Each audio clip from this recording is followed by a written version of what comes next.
खिलाना की कोई कीमत नहीं, जितना खिलाना लेना है ले ले। और ये मत समझना कि मेरा खिलौना मैंने बाजार से खरीद के लाया है। ये कटकी बाजार दरभंगा काबट चौक से खरीद के नहीं लाया है। ये एक झलक अपने भाग्य बिहारी का दर्शन कर ले, कितना सुंदर है, दिव्य भाव। खिलौना ले ले, खिलौना ले ले, मैया मैं आई बड़ी दूर से। खिलौना ले ले, मैया मैं आई बड़ी दूर से। खिलौना ले ले, मैया मैं आई बड़ी दूर से। खिलौना ले ले, मैया मैं आई बड़ी दूर से।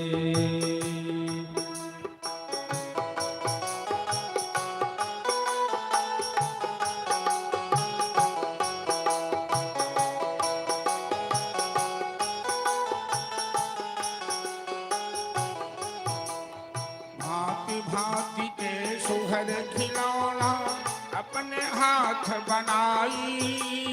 भांति भांति के सुघर खिलौना अपने हाथ बनाए। भांति भांति के सुघर खिलौना अपने हाथ बनाई। भांति भांति के सुघर खिलौना अपने हाथ बनाए। अति आनंद बगहि बग चल के, अति आनंद बगहि बग चल के द्वार तेरे आई। खिलौना ले ले, मैया मैं आई बड़ी दूर से। खिलौना ले ले, मैया मैं आई बड़ी दूर से।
कृष्ण का दर्शन करने मैं दौड़े चली आई।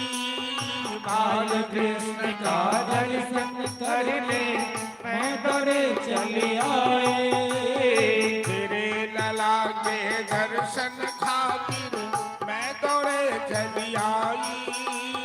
तेरे लला के दर्शन खातिर मैं दौड़े चली आई। एक बार दर्श करा दे मैया, एक बार दर्श करा दे मैया, तुझ पे बलि बलि जा। खिलौना ले ले, मैया मैं आई बड़ी दूर से। खिलौना ले ले, मैया मैं आई बड़ी दूर से।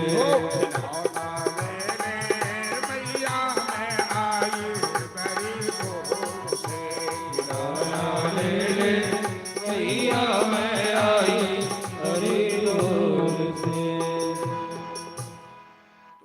कहती है, अरे तू ना लेगी तो ना ले, लेकिन मैं तो आज जसोदा मैया को छोड़ने वाली नहीं हूं, मैं तो लेके रहूंगी। अरे तू का लेगी, बोल तो सही। अरे जो जो मन भावेगा वो लूंगी। करण फूल झुमका ले भाई, हार पहिर भाई, ठुमक चल भाई, नथिया ले भाई, टीका ले भाई, सारी बातें कह डाली। आज भगवान की माधुर्य लीला की कथा होगी। इसलिए ये कथा सबसे बाद में होती है, पूरी भागवत कथा हो जाने के बाद। कि माधुर्य लीला ये जीवन का परिणाम है, भगवान की 24 और दशावतार का ये मुख्य प्रसंग है। कन्हैया चाहे चोरी करे, चाहे बलजोरी करे, जो भी करे, लेकिन उनकी लीला मधुर कहलाती है। और आज की लीला समझने के लिए, आज की लीला श्रवण करके आनंद पाने के लिए पहले अपने हृदय को गोकुल बनाना पड़ेगा। जरा गौर कीजिए कि कन्हैया जन्म लिए मथुरा में और लीला किए गोकुल में। क्या कन्हैया को डर है किसी से? वो तो काल का काल महाकाल है स्वयं। कन्हैया को कंस से डर है क्या कंस से डर करके लीला करने आ गया गोकुल में? इसलिए लीला गोकुल में किए कि मथुरा कंस की नगरी है, जहां प्रेम नहीं है, जहां देहाभिमान है, जहां मार काट लड़ाई झगड़ा है।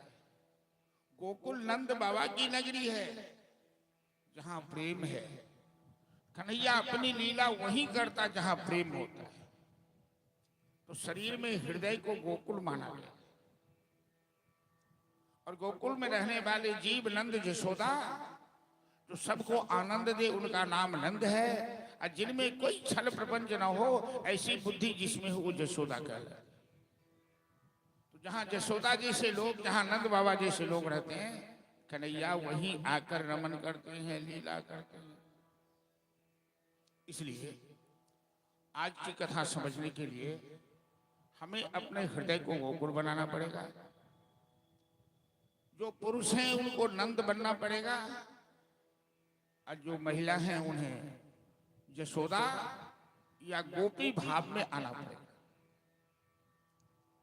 यहां तो सभी गोपियां बैठी हैं।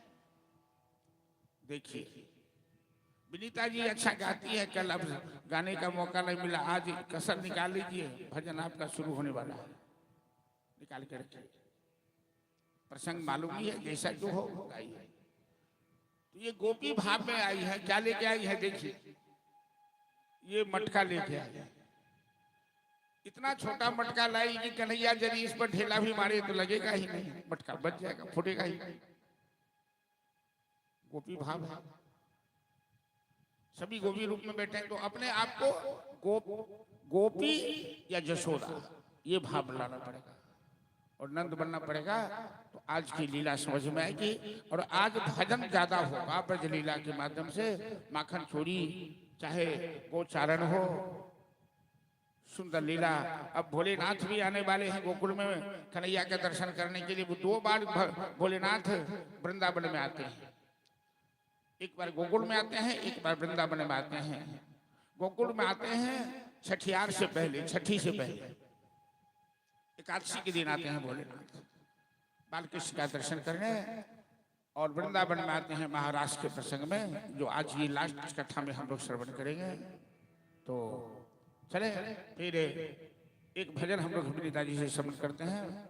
इसके बाद भोलेनाथ आने वाले हैं, भोलेनाथ का स्वागत करेंगे। भागवत कथा के रसिक और वैष्णवों के आचार्य भोलेनाथ सबसे बड़े हैं, आदि आचार्य हैं, आदि प्रवर्तक हैं।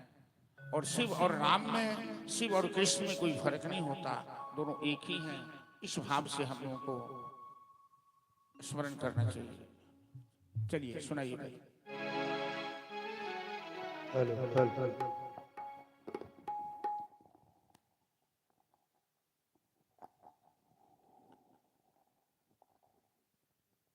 बोलो कृष्ण कन्हैया लाल की, माखन की चोरिया की। अभी तो माखन ने हृदय चुराए हैं, गोकुल में आए हैं। छीन लिया मेरा भोला सामन, छीन लिया मेरा भोला सामन। राधा रमन प्यारो राधा रमन, राधा रमन प्यारो राधा रमन। छीन लिया मेरा भोला सामन, छीन लिया मेरा भोला सामन। राधा रमन प्यारो राधा रमन, रहो राधा रमन कहो राधा रमन, राधा रमन कहो राधा रमन, राधा रमन कहो राधा रमन, राधा रमन कहो राधा रमन, राधा रमन प्यारो राधा रमन। छीन लिया मेरा भोला सामन, छीन लिया मेरा भोला सामन। राधा रमन प्यारो राधा रमन, राधा रमन प्यारो राधा रमन।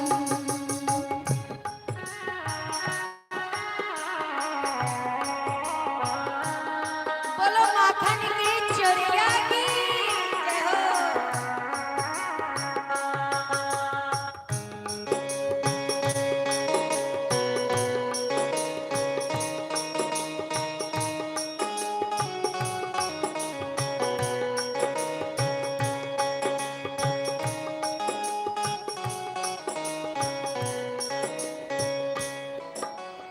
गोकुल का ग्वाला वो व्रज का बसैया, सखियों का मोहन और माँ का कन्हैया।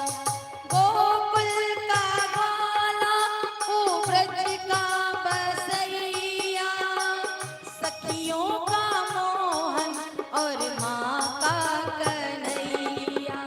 भक्तों का जीवन और निर्धन का धन, भक्तों का जीवन और निर्धन का धन। राधा रमन प्यारो राधा रमन, राधा रमन प्यारो राधा रमन।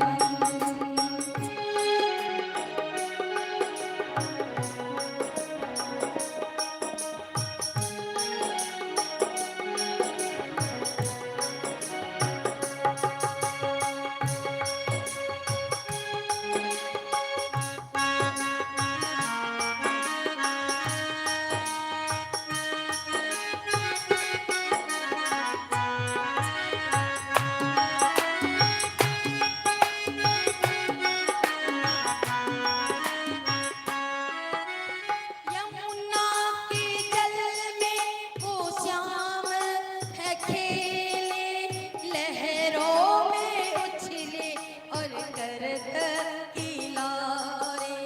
यमुना के जल में श्याम है खेले, लहरों में उछले और करत किनारे। बिछुड़न कभी और कभी हो मिलन, बिछड़न कभी और कभी हो मिलन।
तो कन्हैया अपनी लीला दिखा रहे हैं।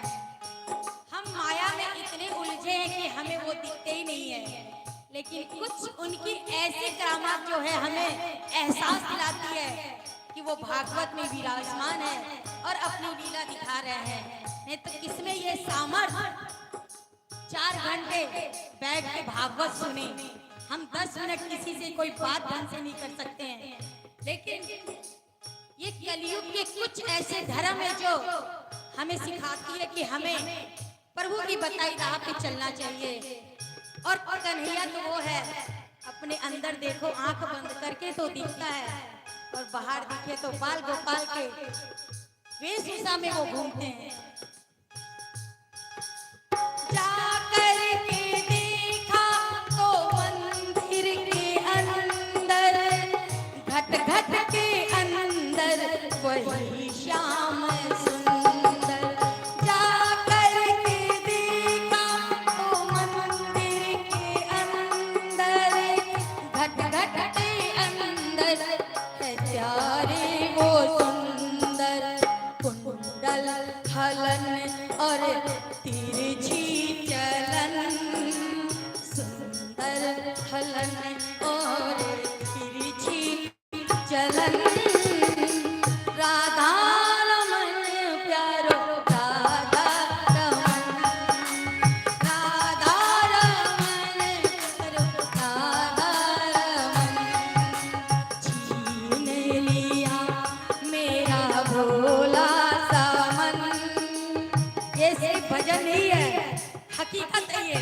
छीन लिया मेरा भोला सा मन, राधा रमन प्यारो राधा रमन, ताली बजा राधा रमन प्यारो राधा रमन, राधा रमन प्यारो राधा रमन, ओ राधा रमन प्यारो राधा रमन, राधा रमन प्यारो राधा रमन।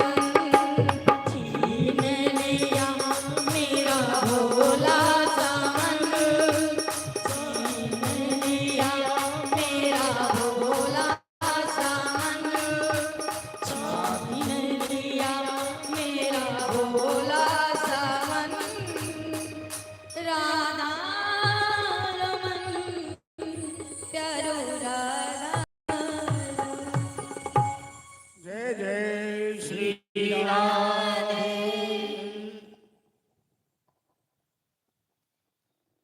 जब तक राधा रमन हमारे मन को छीनता नहीं है, हमें अपनी ओर आकर्षित करता नहीं है, तब तक बात बनती नहीं है, तब तक सच्चा प्रेम आता नहीं है, भवसागर से बेड़ा पार होता नहीं। एकादशी के दिन अष्टमी नवमी दशमी को तो उत्सव चलता रहा। जब जब भगवान का अयोध्या में अवतार होता है या ब्रजमंडल में अवतार होता है, तो बाल स्वरूप का दर्शन करने भोलेनाथ वहां उपस्थित हो जाते हैं, क्योंकि भोलेनाथ बाल स्वरूप की उपासना करते हैं। हम लोगों को भी अपने जीवन में प्रयास करना चाहिए कि बच्चा भोला भाला होता है, और भगवान जब बच्चे स्वरूप में है तो भोले भाले हैं। तो भगवान के बाल स्वरूप की उपासना कीजिएगा तो जल्दी प्रसन्न हो जाएगा। और जब भगवान बड़े हो जाते हैं तो छल कपट आ जाता है उनमें भी। तो भोलेनाथ बंदो बाल रूप सोई राम, वो बाल रूप राम की वंदना करते हैं। अयोध्या भी आते हैं, और अयोध्या आते हैं तो मदारी बन जाते हैं। हनुमान जी उनके साथ छोटे से बंदर बन जाते हैं। और गोकुल में आते हैं तो जोगी का भेष बना कर आता है, हाथ में डमरू त्रिशूल है, गोकुल की गलियों में घूम रहे हैं भोलेनाथ। अलख निरंजन, अलख निरंजन।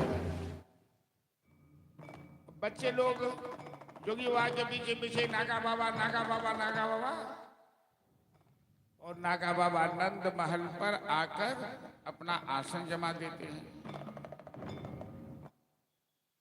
भैया यशोदा अपने लल्ला का सत्कार कर रही थी घर में, खिड़की से झांक कर देखा बाबा का भेष बड़ा भयंकर है। तुरंत खिड़की दरवाजा बंद कर लिया और एक गोपी से कहा जाकर बाबा को भिक्षा दे दो। बोलो चले जाने। थाल में हीरे मोती भर के आई गोपी भिक्षा देने के लिए।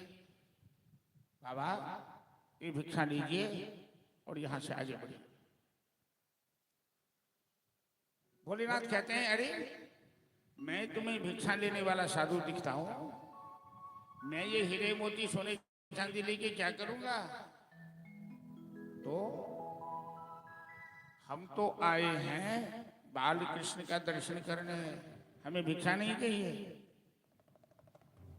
गोपियां कहती बाबा अभी कृष्ण बाल कृष्ण का दर्शन नहीं होगा, क्योंकि हमारे यहाँ नियम है कि जब तक छठी न हो जाए बच्चे को घर से बाहर नहीं किया जाता।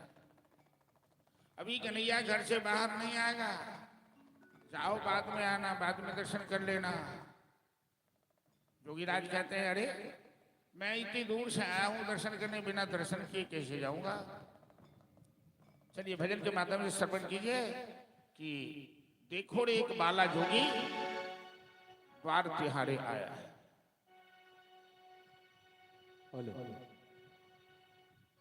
बोले बांके बिहारी लाल की जय। देखो रे एक बाला जोगी द्वार तिहारे आया है। बाघंबर का ओढ़ दुसाला गले से लपटाया है। देखो रे एक बाला जोगी द्वार तिहारे आया है। बाघंबर का ओढ़ दुसाला गले से लपटाया है। देखो रे एक बाला जोगी द्वार तिहारे आया है। बाघंबर का ओढ़ दुसाला गले से लपटाया है।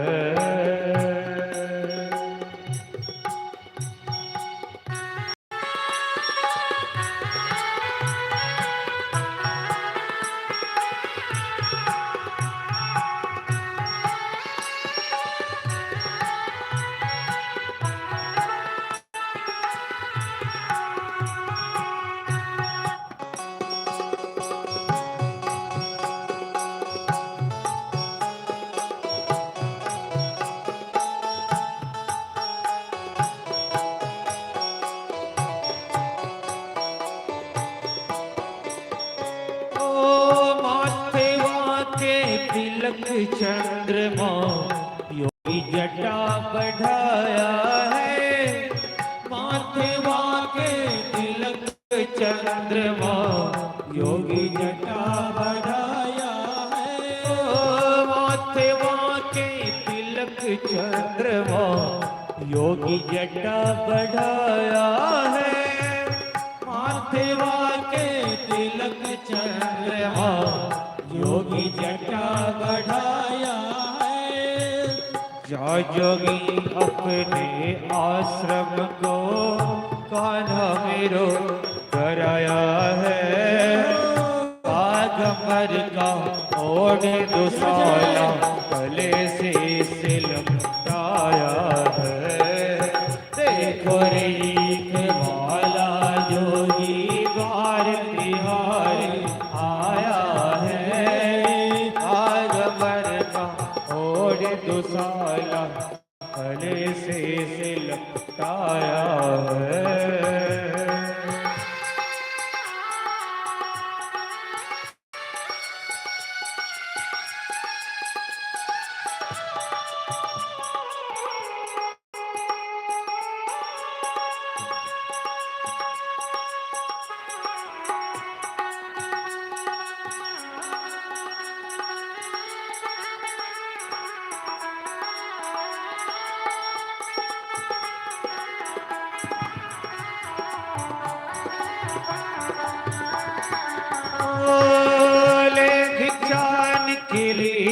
नंदरानी मोतियन थाल सजाया है। ले भिक्षान के लिए नंदरानी मोतियन थाल सजाया है। ना चाहिए तेरे सोने चांदी, ना चाहिए तेरी माया है। ना चाहिए तेरे सोने चांदी, ना चाहिए तेरी माया है। बाल कृष्ण का दर्शन करने मैं काशी से आया है। आगमर का ओढ़ दुसाला गले से लपटाया है। देखो रीक बाला जोगी वार तिहार आया है। आगमर का ओढ़ दुसाला गले से लपटाया है। देखो रीक बाला जोगी वार तिहार आया है। बागंबर का ओढ़ दुसाला गले से लपटाया है। बागंबर का ओढ़ दुसाला गले से लपटाया है। हर हर महादेव। भगवान की ऐसी अद्भुत लीला है। भोलेनाथ तीनों देव में महादेव कहलाते हैं। और कृष्ण और शिव में क्या है? महादेव जोगी राज हैं और कृष्ण कौन है? योगेश्वर है। एक जोगेश्वर है, एक जोगीश्वर है।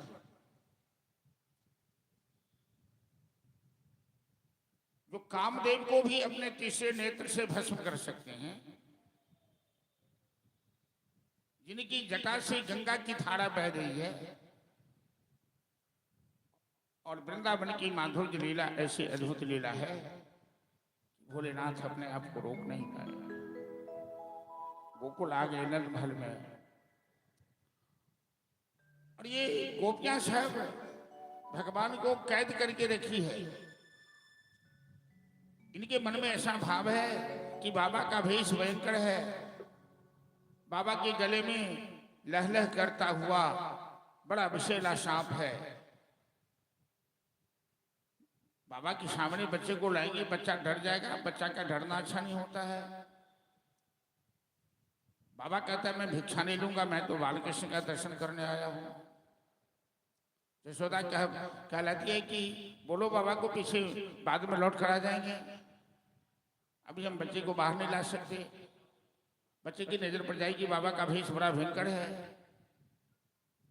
भोलेनाथ ने सोचा कि भक्तों ने भगवान को कैद करके रखा है, हम तो दर्शन करने आए हैं बाल स्वरूप का, तो दर्शन करके ही जाएंगे। भगवान तो भक्त के अधीन होते हैं। तो नंद के द्वार पर बैठकर भोलेनाथ आंखें मूंद कर अपने इष्ट देव का ध्यान शुरू किया। देयख सदा परिभवग्नमभीष्टदोहम् तीर्थास्पदं शिवविरञ्चिनुतं शरण्यं भक्त्यार्तिहं प्रणतबालभवाब्धिबोधं वन्दे महापुरुषते चरणारविन्दम्। श्री श्याम सुंदर, आपके भक्त आपको तो जानते नहीं, और मैं तो बड़ी लालच से आया हूँ, लोभ से आया हूँ आपका दर्शन करने। मैं बिना दर्शन किए कैसे जा सकता हूँ? कोई लीला तो कीजिए प्रभु, हमें दर्शन दे दीजिए। तो भक्त के बस में है भगवान, प्रेम के बस में है भगवान। जैसे ही भोलेनाथ यहाँ आंखें मूंद कर समाधि लाकर अपने इष्ट देव का ध्यान करते हैं, तो कन्हैया माँ की गोद में रोना शुरू कर दिया। कन्हैया को बुखार आ जाता है, दूध पीना छोड़ देते हैं, खिलौने पटक कर फोड़ देते हैं, तोड़ देते हैं। कन्हैया रोना शुरू कर दिया और मैया यशोदा तो घबरा गई। अरे अभी अभी मेरा लल्ला बिल्कुल सही था, पता नहीं किसकी बुरी नजर लग गई मेरे कन्हैया को। अरे आप लोग अपनी अपनी नजर संभाल के रखिए, मेरा लल्ला बड़ा ही सुंदर है, मेरे कान्हा को किसी की नजर न लग जाए। देखिए कैसे कन्हैया रो रहा है। जिनकी बुरी नजर लगी हो भाई, आपको दया नहीं आ रही है कि मेरे लल्ला के ऊपर आपने जादू टोना कर दिया, क्या कर दिया पता नहीं। अब मैया यशोदा घबरा कर, गोपियों की घबराहट देखी, आपस में कह रही है कि काशी मार दियो टोना। किसने मेरे लल्ला को टोना कर दिया। अब और घर में गृहस्थी में क्या होता मालूम है, यदि किन्हीं को बच्चा विलंब से हो, बुढ़ापा में हो और बच्चे की तबीयत खराब हो, तो सबसे ज्यादा पहले बदनाम कौन होती है, सास या ननद। ये बुढ़िया सास ने कोई टोना कर दिया, या ननद है तो ननद ने कोई टोना कर दिया। तो काशी मार दियो टोना, अरे काशी मार दियो टोना, मेरो मचलो श्याम सलोना। काशी मार दियो टोना, ओ मेरो मचलो श्याम सलोना। काशी मार दियो टोना, मेरो मचलो श्याम सलोना। काशी मार दियो टोना, ओ मेरो मचलो श्याम सलोना। मचलो श्याम सलोना सखी रे, मचलो श्याम सलोना। मचलो श्याम सलोना सखी रे, मचलो श्याम सलोना। आप लोग इतने थक गए हैं, हाथ नहीं चलता, तालियां नहीं बजती क्या।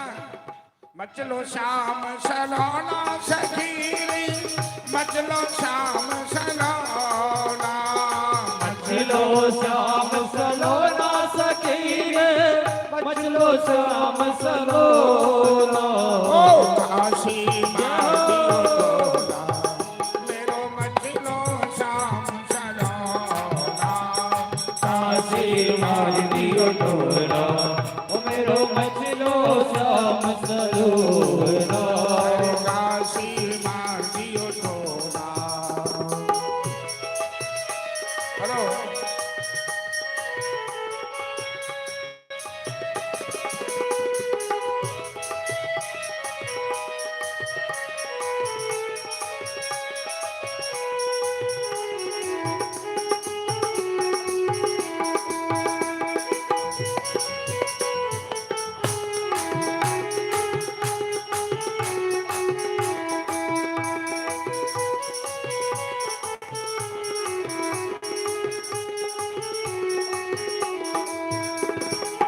दूध न पिए लाला कहियो न खाए, लेकिन माखन लोना।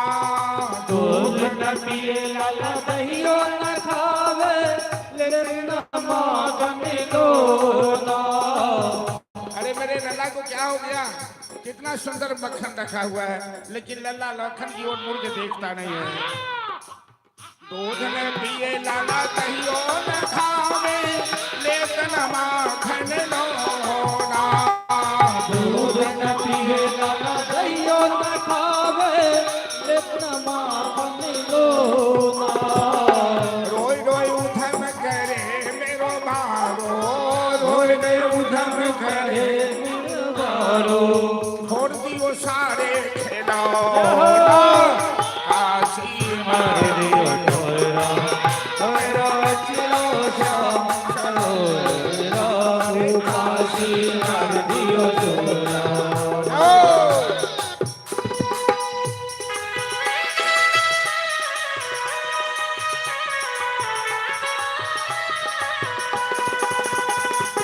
देखिए गोपी जी से उठे ना करिए।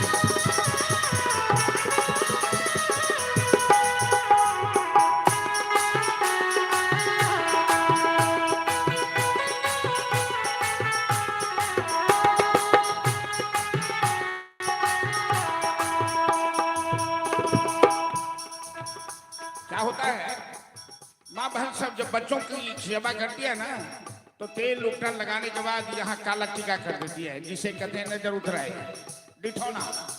तो मैया जसोदा को लगा किसी ने जादू टोना नहीं किया है, आज मेरी गलती है कि मैंने लल्ले को डिठौना लगाना, काला टीका करना छोड़ दिया।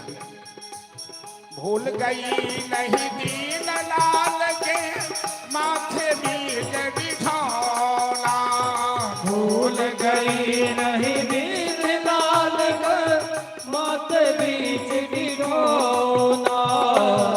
नाइन धोवे नींद न आवे, नाइन धोवे नींद न आवे, आँखन मुदे मेरे छौना, काशी मारियो टोना। ओ मेरो मचलो श्याम सरोना, काशी मार दियो टोना।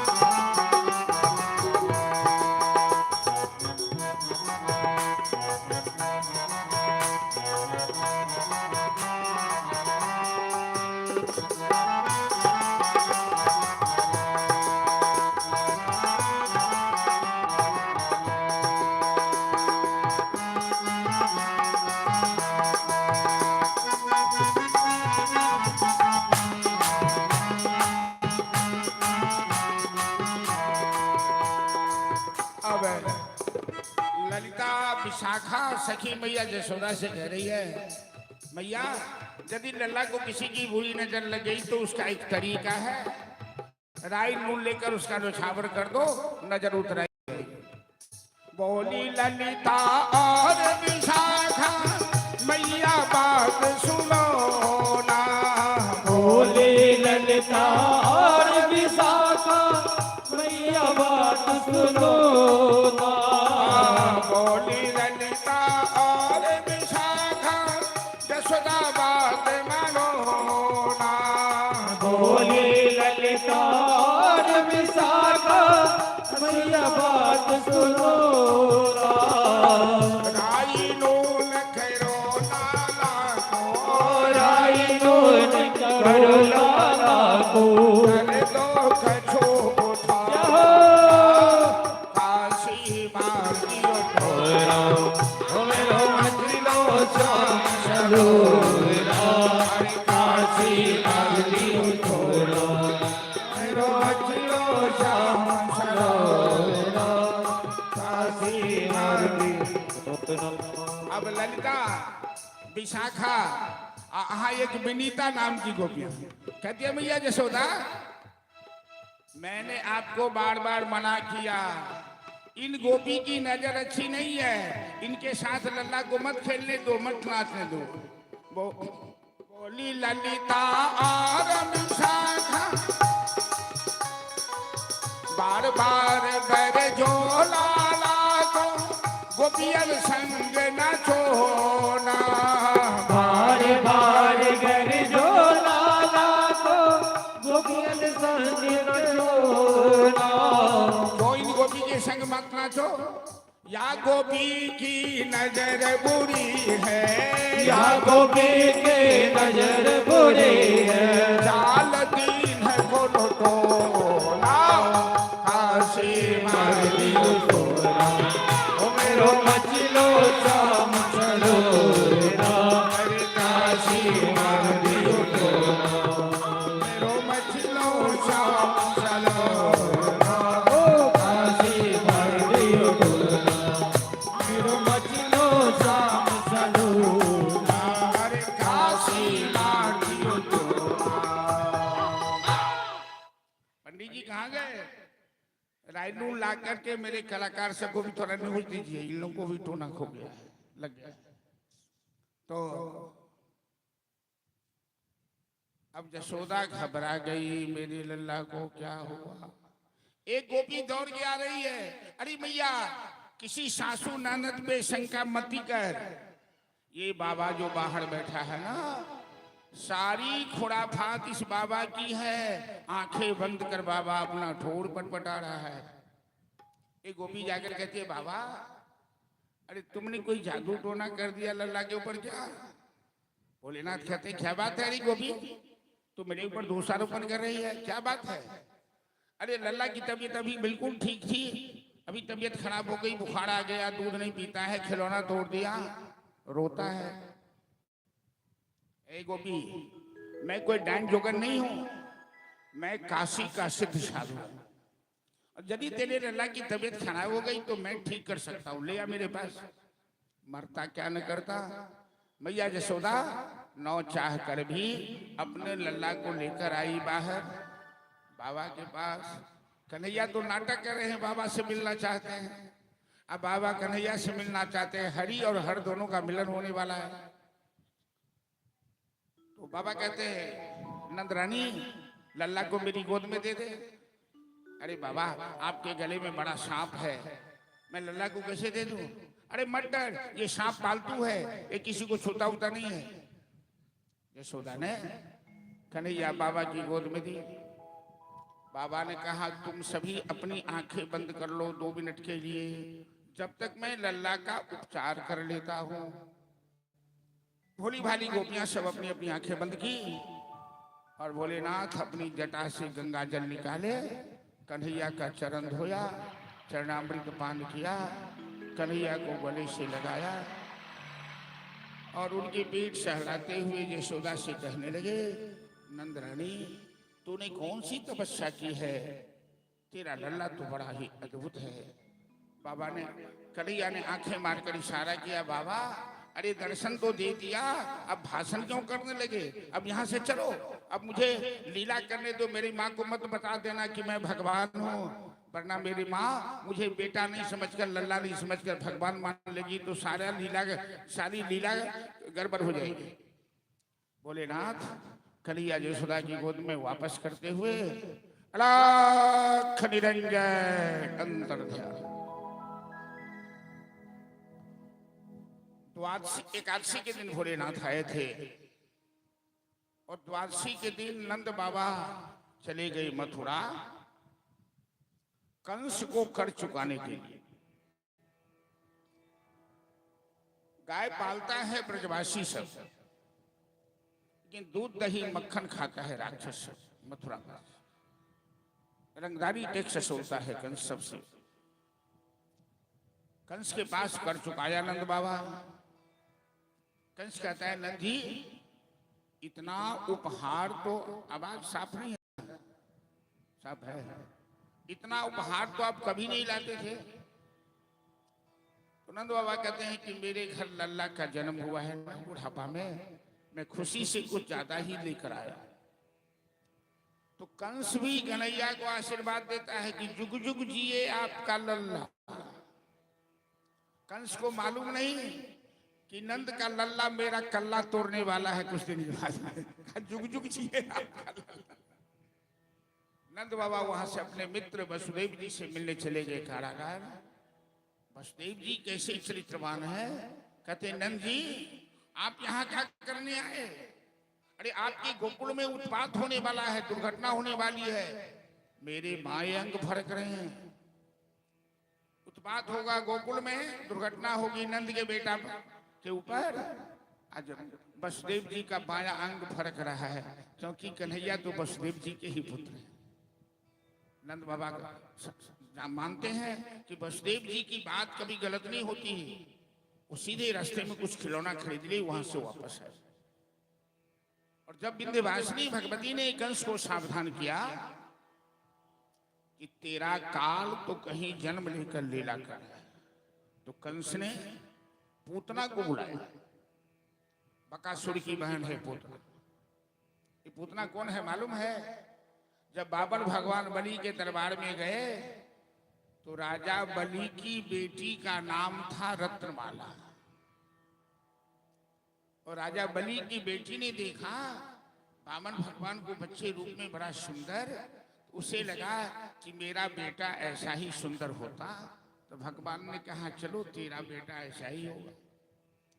और जब बामन ने विराट रूप धारण करके बलि को छला, बलि को बांध दिया, तो बलि की बेटी के मन में भाव आया कि मन तो होता है इस बच्चे को जहर पिलाकर मार। भगवान ने कहा तेरी ये इच्छा भी पूरी होगी, तो वही रत्नमाला पूतना बनकर आई। कंस ने पूतना को बुलाकर आदेश दिया कि ब्रजमंडल में 3 साल तक के बच्चे जो जन्म ले चुके हो, एक भी जिंदा नहीं रहना चाहिए। बाल घातनी पूतना अपने अस्तर में हलाहल जहर लगाकर आती है और बच्चे को छल कर पिलाकर मार डालती है। ये घटना करते ही पूतना आ गई नंद महल में। यशोदा के अंगना में बड़ा उत्सव है, सभी घर के काम में लगे हैं। लल्ला को श्रृंगार करके यशोदा ने घर में पलना पर सुला दिया। आज लाला की छठी है, छठियार है। किसी ने पूतना से परिचय तक नहीं पूछा, क्योंकि ये पूतना मायावनी है। ये अपनी माया से अपना स्वरूप इतना सुंदर बना लिया है, तो सबने मान लिया कि ये किसी बड़े खानदान की होगी, अच्छा स्वभाव होगा, अप्सरा के समान। आदमी इसी जगह पर धोखा खाता है। किसी आदमी का भेष देख करके आप उस पर विश्वास मत कीजिए कि अच्छा आदमी होगा। मयूर देखने में बड़ा सुंदर होता है और खाता है सांप। तो भेष वाला कभी डकैत भी सुंदर भेष बना के आ जाता है, साधु भेष बना के आ जाता है। पूतना को किसी ने पूछा तक नहीं। यशोदा घर के काम में लगी है, आराम से पूतना घर में प्रवेश कर गई। कन्हैया को आहट मिली। पहले तो कन्हैया खेल रहे थे, जब पूतना के आने की आहट मिली तो कन्हैया ने आंखें बंद कर दी। संतों का कहना है, परीक्षित ने पूछा सुखदेव जी से कि कन्हैया ने आंखें क्यों बंद की, तो अखंडानंद सरस्वती जी महाराज भागवत की टीका किए हैं और इसके 36 कारण बताते हैं कि कन्हैया ने आंखें क्यों बंद की।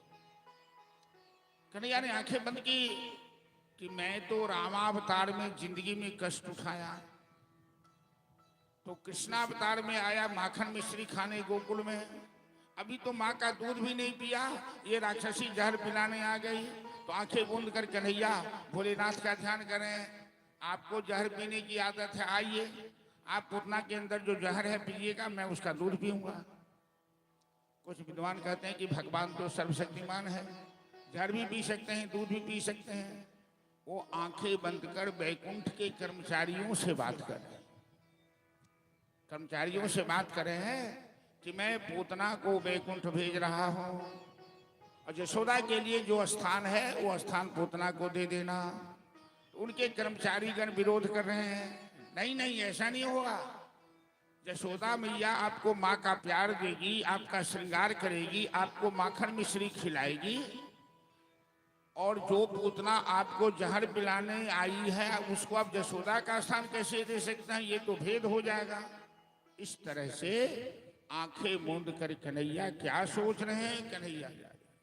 दूसरी बात है कि जिसको मारना हो उसका चेहरा नहीं देखना चाहिए, तो कन्हैया ने आंखें बंद कर ली। इसको अब कुछ देर के बाद तो मैं मारूंगा, तो इसकी शक्ल नहीं देखूं, वरना अगले जन्म बदला लेगी वो। आसानी से पूतना कन्हैया को उठाकर अपने आंचल में छिपा लिया और घर से बाहर निकली और सीधे आसमान में चली। मायावनी है और हेलीकॉप्टर की तरह पूतना को लिए जा रही है। कन्हैया ने सोचा पूतना तो गोकुल में आई है, तो इसे गोकुल में नहीं मारूंगा। जब ये कंस की सीमा में प्रवेश करेगा, गोकुल के बाद कंस की सीमा प्रारंभ होती है, वहां मारूंगा। अब यशोदा के घर में तो हलचल मच गई, कन्हैया का अपहरण हो गया और पूतना जैसे ही अपना अस्त्र निकालकर कन्हैया के मुंह डाला, दोनों हाथ से कन्हैया ने पूतना का अस्त्र पकड़ा। पहले जहर लगा था, हलाहल जहर का पान किया, उसके बाद उसका दूध पिया, और जब पूतना के स्तन का दूध समाप्त हुआ तो पूतना के प्राण खींचने लगे। और जैसे ही पूतना के प्राण खींचने लगे तो पूतना आसमान में ही पसीना से लथपथ हो गई, आंख से रक्त निकलने लगा, जोर से चिल्लाने लगी, सामंचालमित प्रभासनीन से विद्यमान अखिल जीव मर्मणि प्रवृत्तनेत्रे चरणौ भुजौ मुहु प्रसन्न गात्रा क्षपति रुरोदः। अरे छोड़ छोड़ छोड़, नादान बालक कहीं का, क्या तू मेरा प्राण भी खींच लेगा क्या? कन्हैया कहते हैं, अरे पूतना क्यों घबरा रही हो? मैया यशोदा ने हमें पकड़ना सिखलाया, छोड़ना नहीं। अब मैं तुम्हें बैकुंठ भेज के ही रहूंगा। इस तरह से पूतना के प्राण खींच लिए। निष्प्राण पूतना कंस के बगीचा में गिरी, विशाल काय चट्टान के समान बड़े बड़े वृक्ष को धराशायी कर दिया। भयंकर आवाज होती है और सारे गोकुलवासी दौड़ते हैं। नंद बाबा भी मथुरा से वापस आ गए। नंद बाबा को बड़ा आश्चर्य लगा कि वसुदेव जी कैसे जानते थे कि गोकुल में इतना बड़ा उत्पात होने वाला है। ये तो भगवान का लाख लाख शुक्र है कि मेरा लल्ला बाल बाल बच गया। गोकुलवासी ने देखा कि चट्टान के समान पूतना पड़ी है। पूतना की छाती पर कन्हैया बैठकर उसका स्तनपान कर रहा था। सबों ने कन्हैया को नीचे उतारा, गाय के मूत्र से स्नान कराया, गाय की पूंछ लेकर कन्हैया का उपचार किया। कन्हैया बाल बाल बच गया। भागवत में भूत पिशाच डाकनी शाकनी भगाने का भी मंत्र है, और उस मंत्र से यदि किसी को भूत लग जाए तो वो भूत भग जाता है। झाड़ फूक का मंत्र है। क्योंकि भोले भाले ब्रजवासी को लगा कि कन्हैया को कहीं ये डाकनी पिशाचनी पूतना ने कुछ कर तो नहीं दिया, इसलिए उसका उपचार किया। छठी के दिन कन्हैया ने पूतना का वध किया। 27 दिन के कन्हैया हुए तो कंस ने दूसरे राक्षस को भेजा, तृणावर्त को भेजा। तृणावर्त आंधी बन के आया। तृण आवर्त होता है। तृण मतलब घास होता है और तृण मतलब अज्ञान होता है। तो जो अपने अज्ञान से अपनी माया से सबको ढक ले उसे तृणावर्त कहते हैं। और भगवान कन्हैया को आहट मिल गई कि तृणावर्त गोकुल में प्रवेश किया है। मैया यशोदा की गोद में दूध पी रहे थे, अपना वजन बढ़ा दिया और भूमौ निधाय तम गोपी अति भारी न पीड़। यशोदा को लगा कि बच्चा अचानक इतना भारी कैसे हो गया। अरे 10-15 किलो का बच्चा यदि 1 कुंटल 2 कुंटल का हो जाए तो आश्चर्य की बात है। तो यशोदा संभाल नहीं पाई, जमीन पे सुला दिया, चली गई घर का काम करने। भगवान की माया है, यशोदा ज्यादा तर्क वितर्क कर नहीं पा रही है क्योंकि सीधी जाती है। तृणावर्त आया, आराम से बवंडर में तूफान में कन्हैया को उड़ा कर ले गया आसमान में। और जैसे ही हाथ बढ़ाया कन्हैया का गला दबाने के लिए, कन्हैया का हाथ तो सबसे बड़ा लंबा है, तब तक तृणावर्त का गला दबाकर तृणावर्त को आसमान में ही संहार किया। तृणावर्त धराशायी हुआ और कन्हैया बाल बाल से कुशल है। 1.25 महीना के हुए तो सट्टासुर नाम का राक्षस आया और कन्हैया ने 1.25 महीना में अंग परिवर्तन किया। अंग परिवर्तन कहते हैं कि बच्चा पहले बार जो करवट लेता है उसको अंग परिवर्तन कहते हैं। तो हम लोग के समाज में जब बच्चा पहले बार अंग परिवर्तन करता था तो लोग उत्सव मनाते थे, भोज भंडारा करते थे। तो मैया यशोदा ने सोचा कि सारे गोकुलवासियों ने हमारे निमित्त एकादशी का व्रत किया है, कात्यायनी भगवती की उपासना की है, इनके आशीर्वाद से ही मेरे घर लल्ला का आगमन हुआ है। तो पूरे गोकुलवासियों को यशोदा ने निमंत्रण भेजवा दिया। भोज भंडारा का भागवत में विरोध है। क्यों? संत भोजन का विरोध नहीं है, गांव घर का जो भोज भंडारा होता है उसका विरोध है। क्योंकि आज यशोदा कन्हैया का श्रृंगार करके गाड़ी के नीचे पलना पे सुला दिया। गाड़ी को संस्कृत में शकट कहते हैं। ये भगवान की शकट भंजन लीला। और ब्रज भाषा में गाड़ी को छगरा बोलते हैं, बैलगाड़ी। तो बैलगाड़ी के ऊपर भंडारा का सामान रखा हुआ है, नीचे पलना पर कन्हैया को सुला दिया। शक्तासुर नाम का राक्षस जो बड़ा मायावी है उसी गाड़ी में प्रवेश कर गया। वो गाड़ी का रूप बनाकर लोगों को कुचल देता है, लोगों को मार डालता है। यशोदा आज सवेर से एक बार भी कन्हैया के पास नहीं गई, एक बार भी कन्हैया की खोज खबर नहीं ली, और कन्हैया रोया भी नहीं दूध पीने के लिए। आज देख रहा है कन्हैया कि माँ को हमसे प्रेम है कि समाज से प्रेम है। भगवान कहते हैं कि जब मैं आ जाऊं तो हमसे प्रेम करो, हमारे पास रहो, दुनिया की चिंता मत करो। मैं खुश रहूंगा तो दुनिया खुश रहेगी, और मैं यदि नाराज हो जाऊंगा तो दुनिया नाराज रहेगी। आज यशोदा कन्हैया का ख्याल छोड़कर समाज की सेवा में भोज भंडारी की तैयारी में लग गई।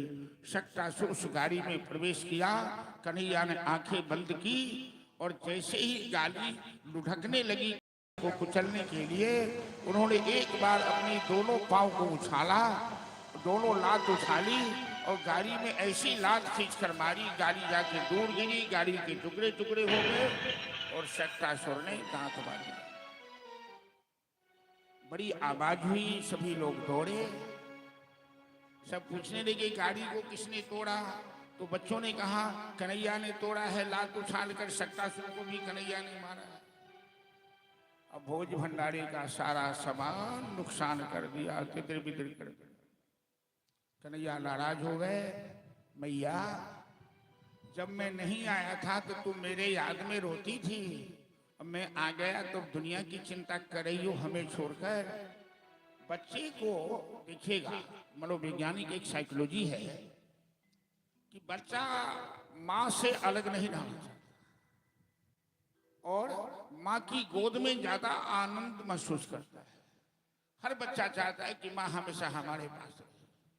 थोड़ी देर के बाद बच्चा रोने लगता है, क्योंकि बच्चा के लिए माँ की गोद से बढ़ के इंद्र का सिंहासन भी अच्छा नहीं लगता।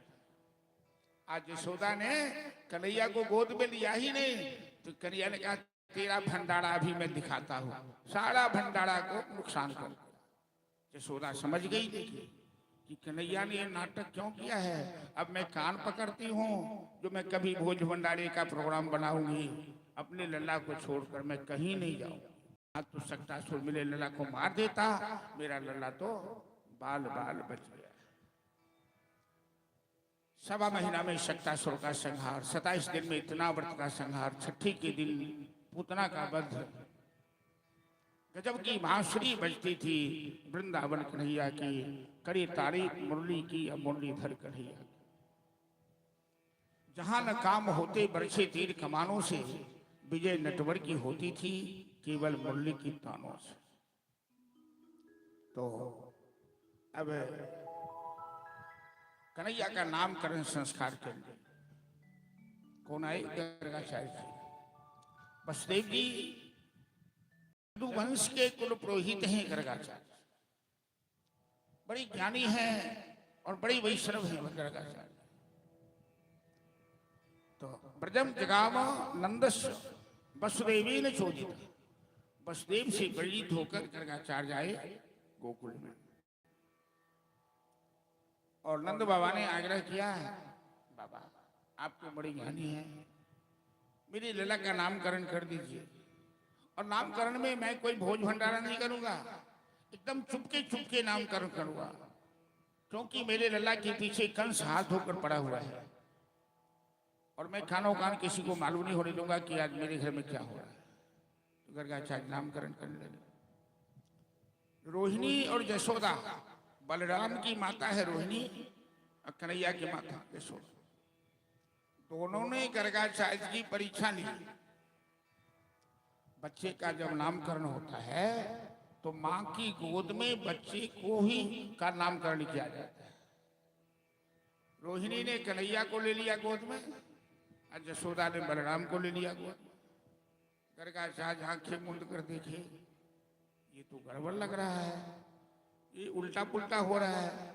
तो गर्गाचार्य कहते हैं कृपया अपने अपने बच्चे को अपनी अपनी गोद में ले लीजिए, ये हेरा फेरी बंद कीजिए। सब हंसने लगे, हंसी मजाक की बात हुई। फिर यशोदा ने कन्हैया को, रोहिणी ने बलराम को लिया, उनका नाम रखा, 2 नाम रखा।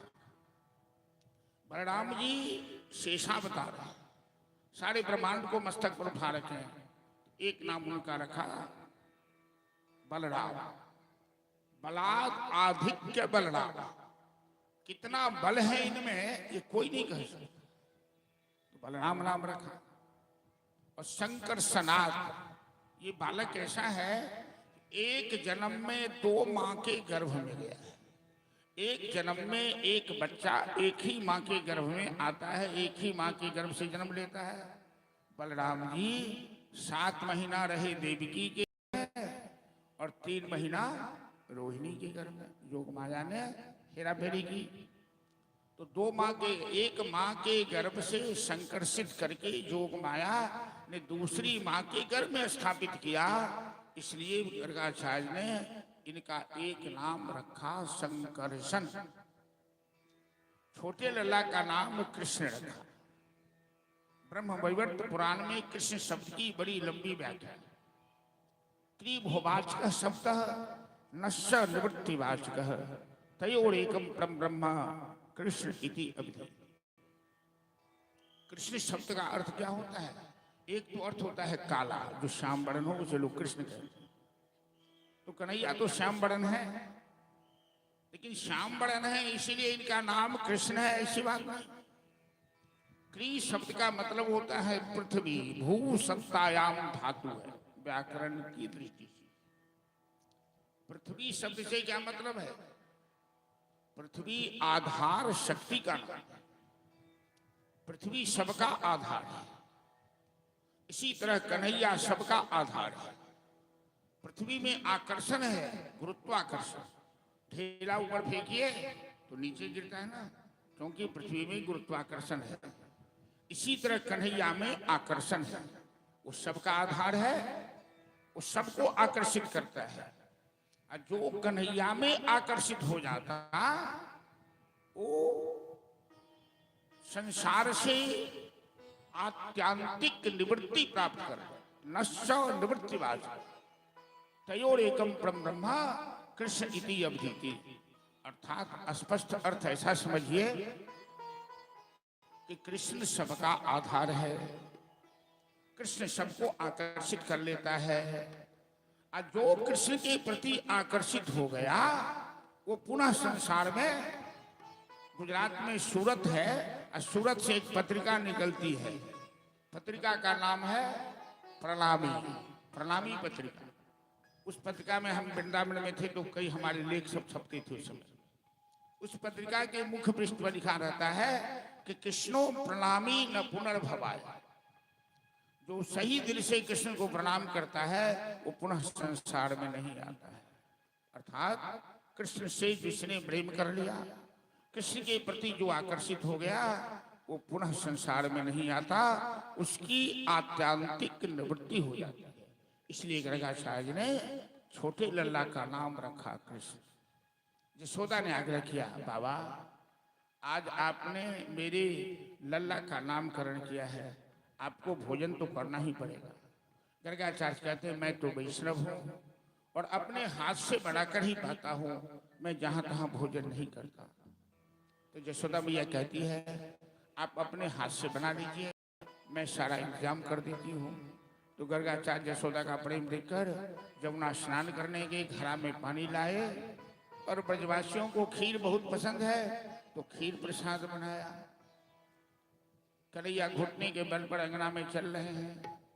जैसे ही गर्गाचार्य शालिग्राम जी को भोग लगाए, तुलसी दल छोड़े, आंख मुंद कर सशंक चक्रम सिगरेट कुंडलम सफेद वस्त्रम सर, कन्हैया थाली से खीर खाना शुरू किया।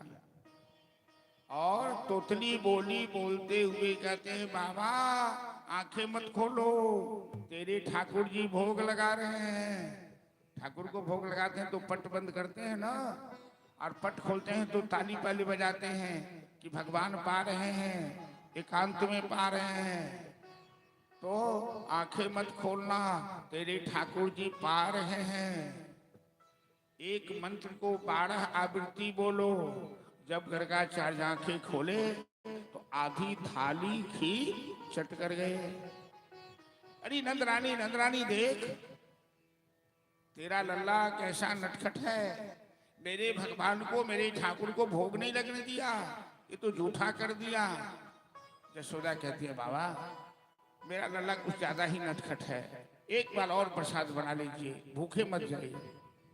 बेचारे गर्गाचार्य दोबारा स्नान करने, एक बार रसोई बनाया तो शरीर सखरा हो गया तो दोबारा स्नान करने गए। फिर खीर बनाए और यशोदा ने कन्हैया को अपनी गोद में पकड़ लिया कि कहीं फिर न जूठा कर दे। जैसे ही प्रसाद तैयार हुआ, थाली में परोसा, गर्गाचार्य आंख मूंद कर कहते हैं, तुदीयं मस्तु गोविंद तुभ्यमेव समर्पये। हे गोविंद, आपका दिया हुआ आपको समर्पित कर रहा हूं। शास्त्र में कहा है, गीता में भगवान ने कहा है कि बिना भगवान को भोग लगाए कुछ भी ग्रहण मत करो। भोगते ते अघम पापम ये पचंती आत्मकार। जो अपने लिए रसोई बनाता है वो पाप खाता है, जो भगवान के लिए रसोई बनाता है वो अन्न खाता है। अन्न ब्रह्म रसो विष्णु भोक्ता देवो महेश्वर। हमारे मिथिलांचल में तो मांस मछली खाने की ज्यादा परंपरा है भाई। तो यदि आपकी थाली में मछली होगी, मांस होगा, क्या करोगे? ठाकुर को याद करोगे क्या? क्या ठाकुर को भोग लगाओगे? तेरी जिह्वा कांपने लगेगी। अब बिना ठाकुर को भोग लगाए खाओगे तो क्या खाओगे? पाप खाओगे। अब पाप खाने वाले को दंड मिलता है, प्रसाद खाने वाले का कष्ट दूर होता है। यदि भगवान को भोग लग गया तो प्रसाद बन गया। प्रसादो सर्व दुखानाम हान रसोपजाए। और यदि बिना भगवान को भोग लगाए खाए तो पाप खाए, दंड मिलेगा।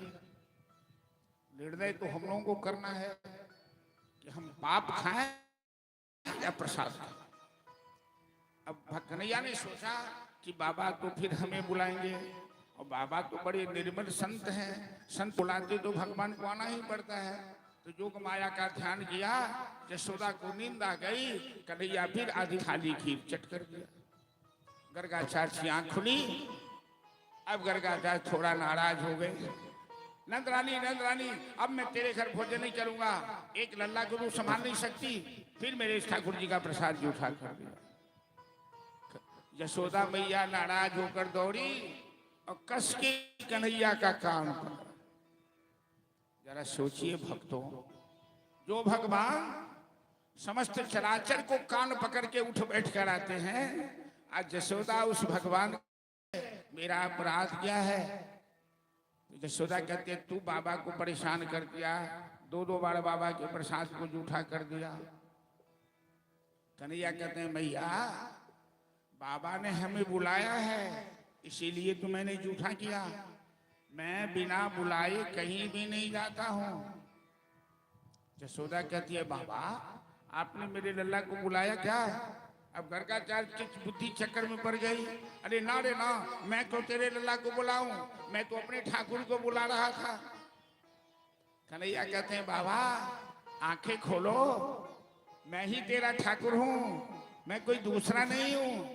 यशोदा कहते चुप बदमाश कहीं का, तू ठाकुर कैसे हो गया रे? तू तो मेरा लल्ला है, तू तो मेरा कनुआ है, तू मेरा नुनुआ है। ठाकुर जी के 4 हाथ होते हैं, तेरे 2 ही हाथ हैं।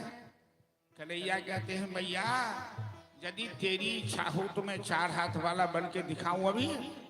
यशोदा घबरा गई, कहीं मेरा लल्ला 4 हाथ वाला बन गया, क्योंकि पूतना जैसे राक्षसी को मार दिया है, तिनावर्त को मार डाला है, कहीं 4 हाथ वाला बन गया तो सभी महिलाएं कहेंगी कि यशोदा का लल्ला भूत है कि प्रेत है, पता नहीं। ना रे ना, रहने दे, मेरा 4 हाथ वाला ही सही, 2 हाथ वाला ही सही है। गर्गाचार्य की आंख पर जो अज्ञान का पर्दा था, क्योंकि अभी अभी गर्गाचार्य ने जो नामकरण किया था तो कन्हैया के विषय में बताया था कि ये समस्त जगत का पालनहारा है। गर्गाचार्य समझ गए। गर्गाचार्य कहने के नंद रानी रहने दे, बच्चा को मत कुछ कहा, मेरे भगवान ने पाल लिया। लेकिन गर्गाचार्य प्रसाद नहीं पा रहे हैं, मुंह लटका के बैठ गए। कन्हैया कहते हैं बाबा प्रसाद तो पालो। तो मैं नहीं पाऊंगा। क्यों नहीं पाओगे? मैं नाराज हूं। गर्गाचार्य कहते कि मैं नाराज हूं। क्यों नाराज हो? इतने दिन मैंने ठाकुर को भोग लगाया, आज मैं ठाकुर के हाथ से प्रसाद खाऊंगा। कन्हैया आए, गर्गाचार्य की गोद में बैठ गए और थाली से खीर लेकर उनके मुंह में डाला, आंख कि आंसू की धार बहने लगी। गर्गाचार्य रोने लगे, अपने भाग्य की प्रशंसा करने लगे। कहते हैं नंदरानी, न जाने तुमने कौन सा तप किया है, तेरा लल्ला बड़ा ही। जब से ही कहने लगी तेरा लल्ला, कि कन्हैया आंखें मार कर इशारा किया, बाबा बाबा बस तेरा काम हो गया, अब तुम यहाँ से चलो, माँ को मत बताना कि मैं कौन हूँ। क्योंकि भगवान अपना ऐश्वर्य नहीं कहीं दिखाना चाहते हैं, वो छिप कर लीला कर रहे हैं। गर्गाचार्य बालकृष्ण की छवि अपने हृदय में धारण कर वहां से कीर्तन करते चलते। गोविंद मेरो है, गोपाल मेरो है, गोविंद मेरो है, गोपाल मेरो है, गोविंद मेरो है, गोपाल मेरो है, गोविंद मेरो है, गोपाल मेरो है। श्री बांके बिहारी नंदलाल मेरो है, श्री के बिहारी नंदलाल मेरो है। गोविंद जय हो मेरो है, गोपाल मेरो है, गोविंद मेरो है, गोपाल मेरो है। श्री राधा रमण बिहारी मेरो है, श्री राधा रमण बिहारी मेरो है।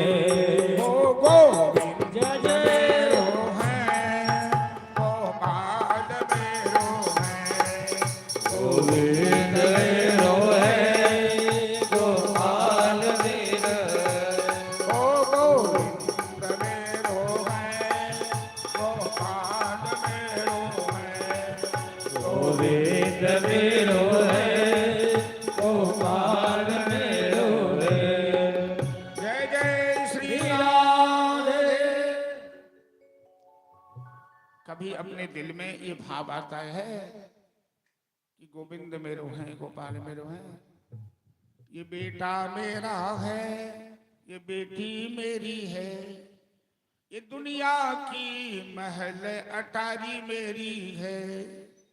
गोविंद मेरो है, ये कभी नहीं आता। और जब आएगा नहीं तो गोविंद आएंगे कैसे? कौन कहता है भगवान आते नहीं? अरे भीलनी भाव से हम बुलाते नहीं, विदुर की तरह हम बुलाते नहीं, तो भगवान आएंगे कैसे? चलिए, कन्हैया 3 साल का हो गया, अब गांव टोले मोहल्ला में घूमने लगा है। तो एक दिन कन्हैया चौराहे पर खड़े हैं, एक गोपी दही बेचने आई। तो वृंदावन में आज भी परंपरा है कि मटका पे मटका रख के ब्रजवासी सब दूध दही मक्खन घूम घूम करके बेचती है। गोपी दही गली में घूम घूम कर बेच रही थी। दही लोरी दही, दही लोरी दही। अचानक चौराहे पर खड़े कन्हैया पर नजर पड़ गई गोपी की। कन्हैया 3 साल का है, शरीर पर कपड़ा नहीं है, दिगंबर वेश में है और ऐसे कमर पर हाथ रखे हुए। कन्हैया पर नजर पड़ी, गोपी भूल गई कि मैं कौन हूं, मैं क्या बेच रही हूं। पहले तो बोल रही थी दही लोरी दही, अब क्या बोलने लगी? कन्हैया लोरी कन्हैया, माधव लोरी माधव। अरे कन्हैया सामने, अरे गोपी तेरा दिमाग खराब हो गया? अरे मैं कोई बिकने की वस्तु हूं कि मुझे बेचने आई है? गोपी कहती है, कन्हैया उड़ में माखन छोड़ वैसे, जब से तेरी सांवरी सूरत देखा है और ऐसी दीवानगी आ गई है कि दूसरी बात, दूसरा भाव मेरे मन में कुछ रहता ही नहीं है। चलिए, सांवरी सूरत में मोहन, दिल दीवाना हो गया है। क्या है? माइक दे दो।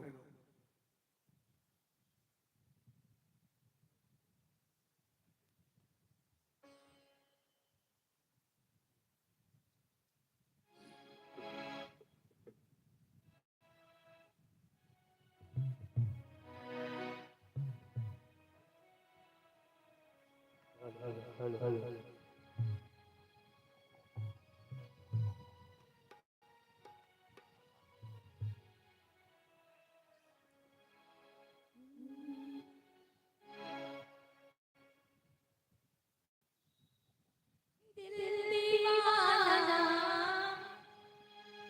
हो गया मेरा,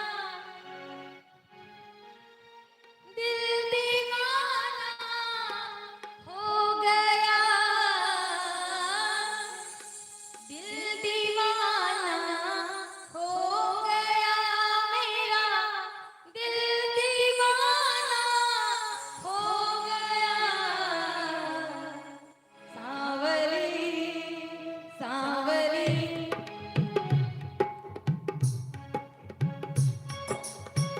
सांवरी सूरत पे मोहन दिल दीवाना हो गया। सांवरी सूरत पे मोहन दिल दीवाना हो गया।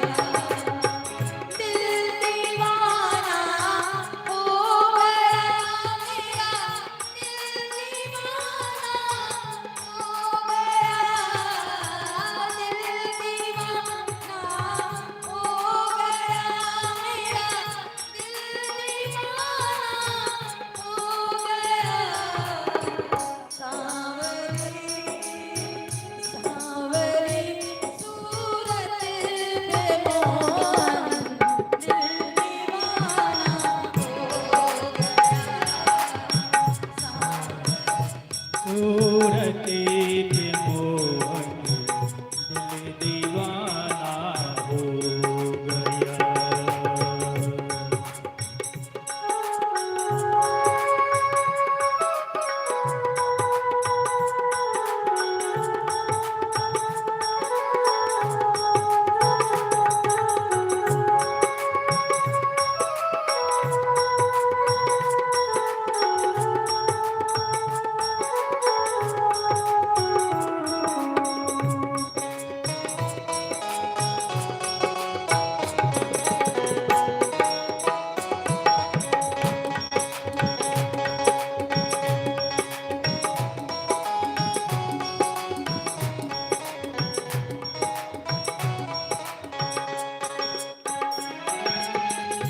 एक तो तेरे नैन तिरछे, दूसरी का लगी, एक तो तेरे नैन तिरछे दूसरा काजल लगे।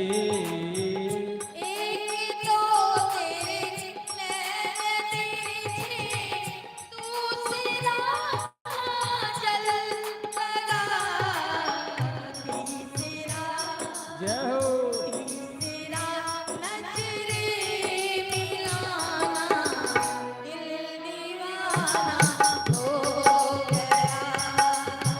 तीसरा नजरे मिलाना दिल दीवाना हो गया।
जय जय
एक तो तेरा हाथ कोमल दूसरा मेहंदी लगे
कन्हैया का स्वरूप इतना सुंदर है, उनका नाम ही है मदन मोहन।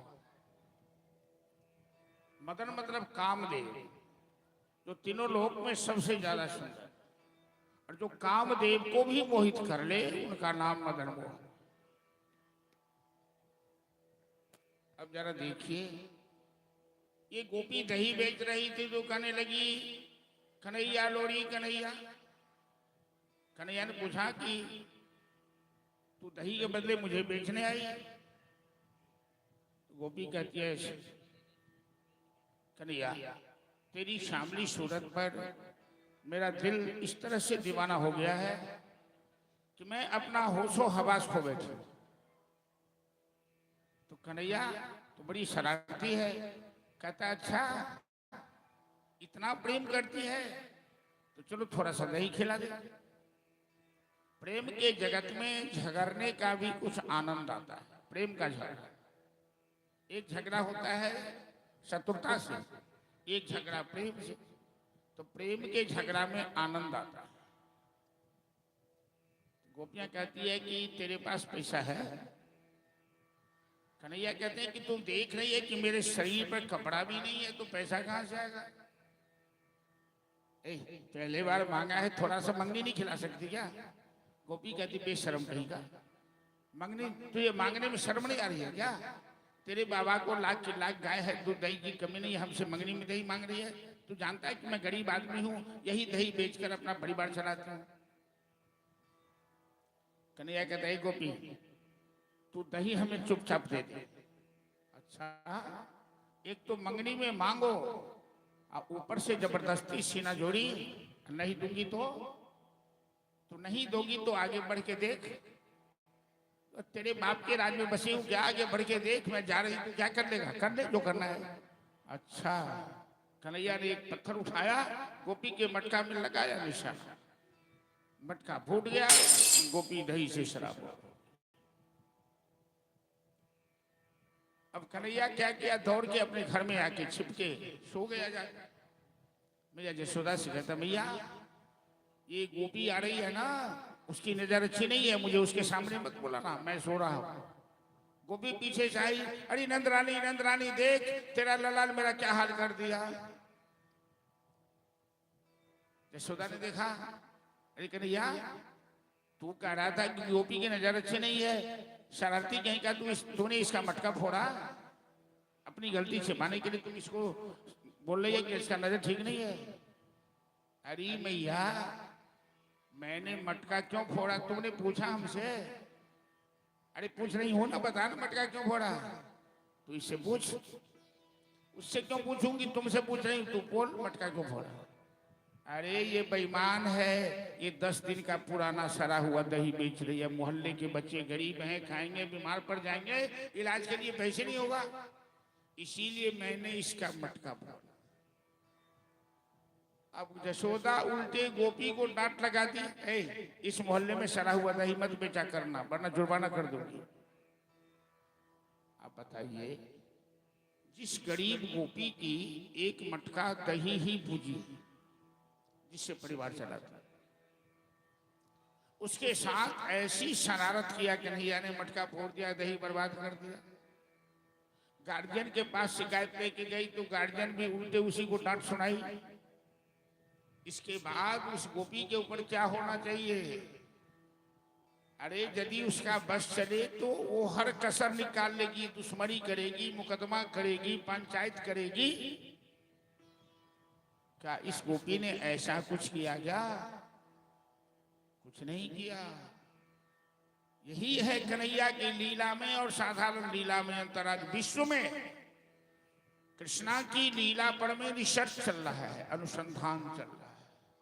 ऐसी कौन सी विशेषता है कि शरारत करने वाला कन्हैया, चोरी करने वाला कन्हैया, आंचल पकड़ने वाला कन्हैया, मटका फोड़ने वाला कन्हैया, उसके पीछे सभी दीवाने हैं? क्या विशेषता है? मधुराधिपते अखिलम मधुरम। कन्हैया की लीला सब मधुर मधुर है, क्योंकि कन्हैया एक भी ऐसी लीला नहीं करते जो भक्ति मुझको नहीं भाता। ये गोपियां ऐसी गोपी का मटका नहीं फोड़ते, एक भी ऐसी गोपी के घर जाके चोरी नहीं करते जो रात रात भर जग कर तही बिलोती है, आंख से आंसू बहाती है। गृहे गृहे गोप वधू कदम्बा सर्वे मिलित्या समवाय योगे पुण्यानि नामानि पठन्त नित्यं गोविंद दामोदर माधवेति।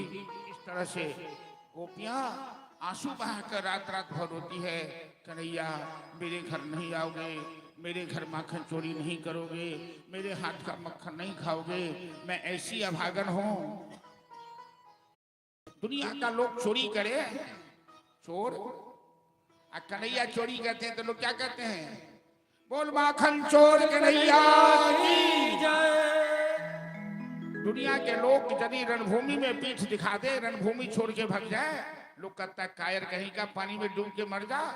शत्रु को पीठ दिखाया, कन्हैया रण छोड़ते हैं तो गुजराती लोग कहते हैं बोल रण छोड़ा लाल की जय। ये कन्हैया की विशेषता, वो जो करता है वही अच्छा है। अब इन गोपियों के साथ ऐसी हरकत हुई, ये गोपी ने क्या किया, ये चौराहे पर जाकर खड़ी हो गई, दही से शराबोर है, स्वरूप बिगड़ा हुआ है, और कहती है ए सुनो सुनो राही बटोही सुनो, इस रास्ते से मत जाना, इस रास्ते से मत जाना। लोग पूछता क्या बात है, इस रास्ते पे एक डाकू बैठा हुआ है, एक डकैत आ गया। अरे इस सवेरे सवेरे कौन सा डाकू आ गया, अरे वो नंद का बेटा है ना, जसोदा का लल्ला।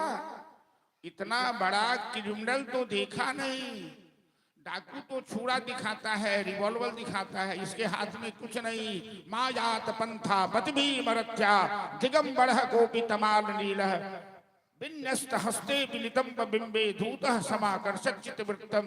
इसके शरीर पर कपड़ा भी नहीं है, कमर पे हाथ रख के खड़ा है, और जिसकी ओर एक बार देख लेता है उसको जन्म जन्मांतर के लिए घायल कर देता है, उसका कहीं इलाज नहीं होता। कन्हैया अपनी टेढ़ी चितवन से, अपनी टेढ़ी अदा से, अपने घुंघराले बाल के, अपने काजल लगी आंख से जिसको एक बार देख ले वो जन्म जन्मांतर के लिए घायल हो। ये कन्हैया का, ये उनकी लीला की विशेषता। चलिए कन्हैया, समय तो भाई अपने रफ्तार से भग रहा है, फिर हमको संक्षेप करना पड़ेगा, फिर शिश्री जी को बोलना पड़ेगा।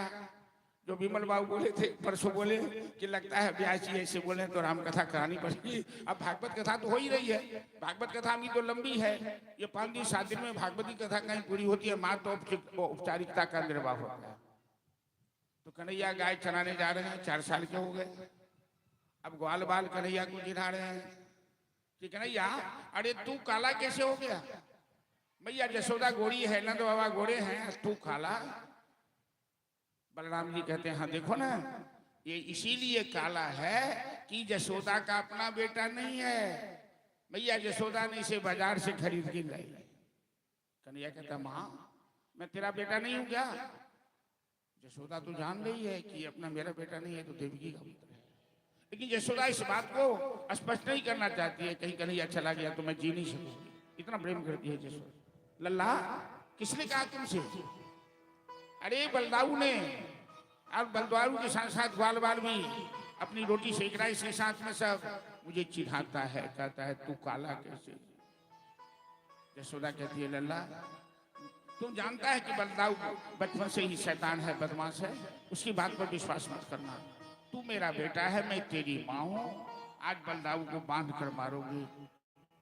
इस तरह से सुंदर लीला करके महाकवि सूरदास विश्व के साहित्य में बादशाह सम्राट, बच्चे को मिट्टी खाने की आदत आ जाती है, ये बच्चा कोई साधारण तो नहीं है। यशोदा कहते लल्ला तेने मिट्टी खाई क्या, कन्हैया कहता है ना हम भक्षितवानम, भैया मैंने मिट्टी नहीं खाई। ये सभी कह रहे हैं सर्वे मिथ्याभिशंसिना, सभी झूठे हैं, झूठ बोल। अच्छा सभी झूठ बोले हैं, तू सत्यवादी हरिश्चंद्र बन गया, जरा मुंह खोल। कन्हैया कहता है मैया मुंह मत खुलवा, वरना तू पड़ जाएगी चक्कर में, कहावत है ना व्यवहार में, ए हमसे मुंह मत खुलवा, मुंह खुलवाने का मतलब है कि तेरा जो पोल है मैं खोल दूंगा, तेरा भेद उकट दूंगा, नहीं तेरा भेद बता दूंगा। कन्हैया कहता भैया मुंह मत खुलवा। यशोदा को थोड़ा गुस्सा आ गया, अरे तू मुंह खोलेगा तो क्या करेगा? अरे मैं क्या करूंगा वो तो तू बाद में समझेगी, हमें मुंह मत खुलवा।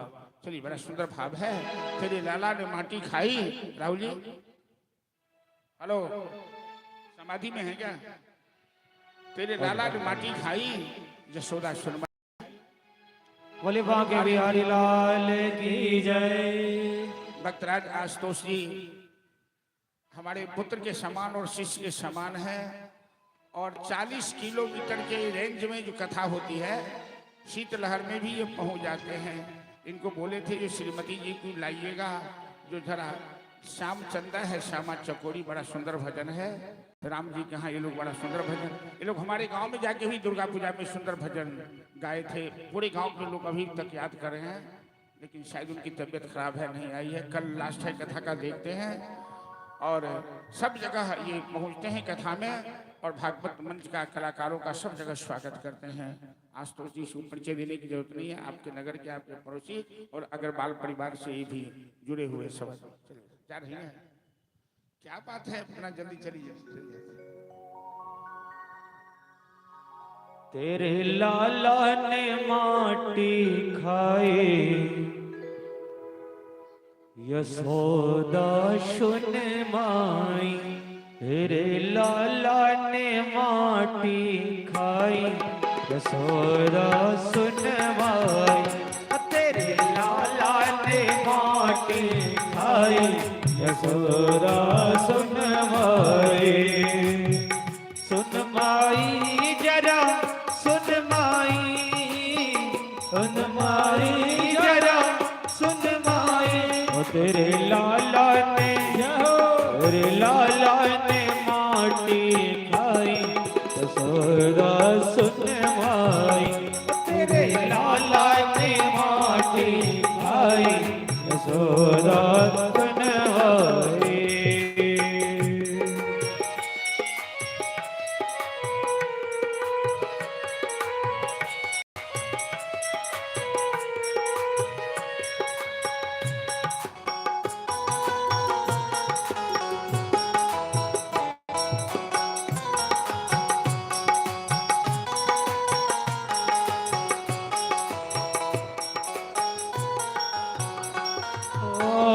अद्भुत खेल सखन संग खेलियो, अद्भुत खेल सखन संग खेलियो। छोटो सो माटी कोड़लो, छोटो सो माटी कोड़लो। तुरंत श्याम ने मुख में मिलो, तुरंत श्याम ने मुख में मिलो।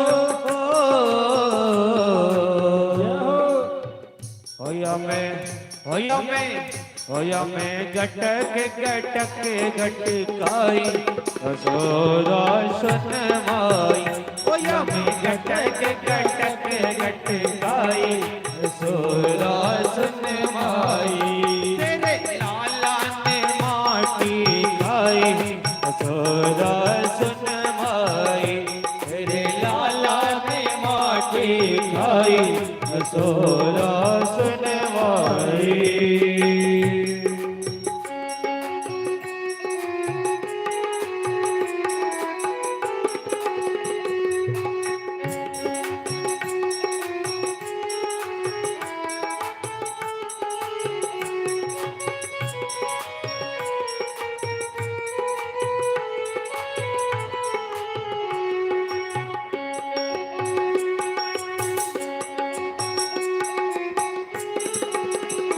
जय हो।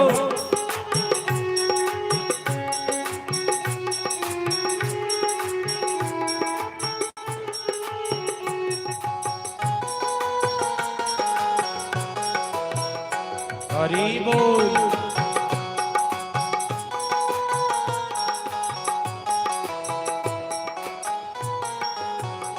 ओ दूध दही को कबाहु न नाटी, दूध दही को कबाहु न नाटे। लालात ने खाई माटी, क्यों लालात ने खाई माटी। यशोदा समझावे साटी, यशोदा समझाए रे साटे।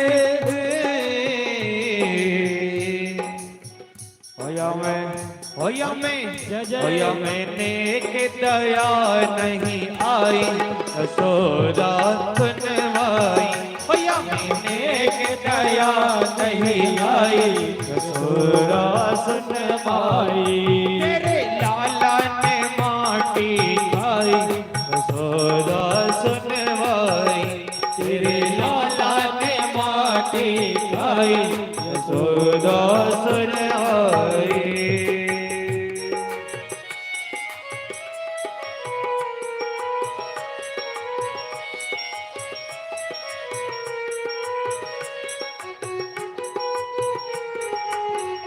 जय हो, हरि बोल।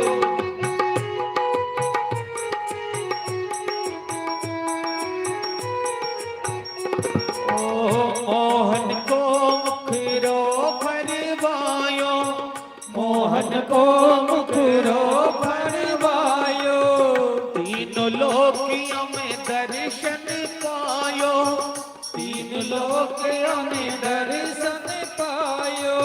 तब विश्वास यशोदा ही आयो, तब विश्वास यशोदा ही आयो।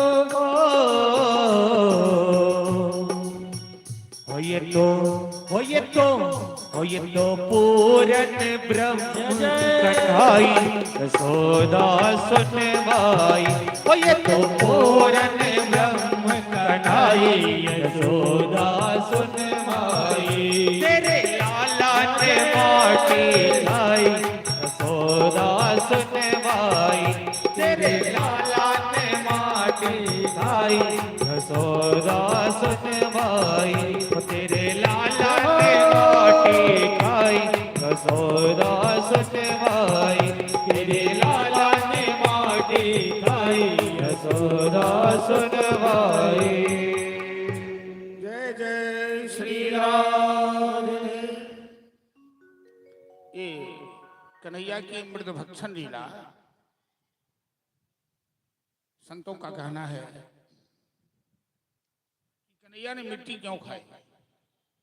कन्हैया तो झूठ नहीं बोलता है, तो यशोदा से कहा कि मैंने मिट्टी नहीं खाई। तो मिट्टी कन्हैया के मुंह से बाहर है नहीं, सारा ब्रह्मांड तो कन्हैया के अंदर है।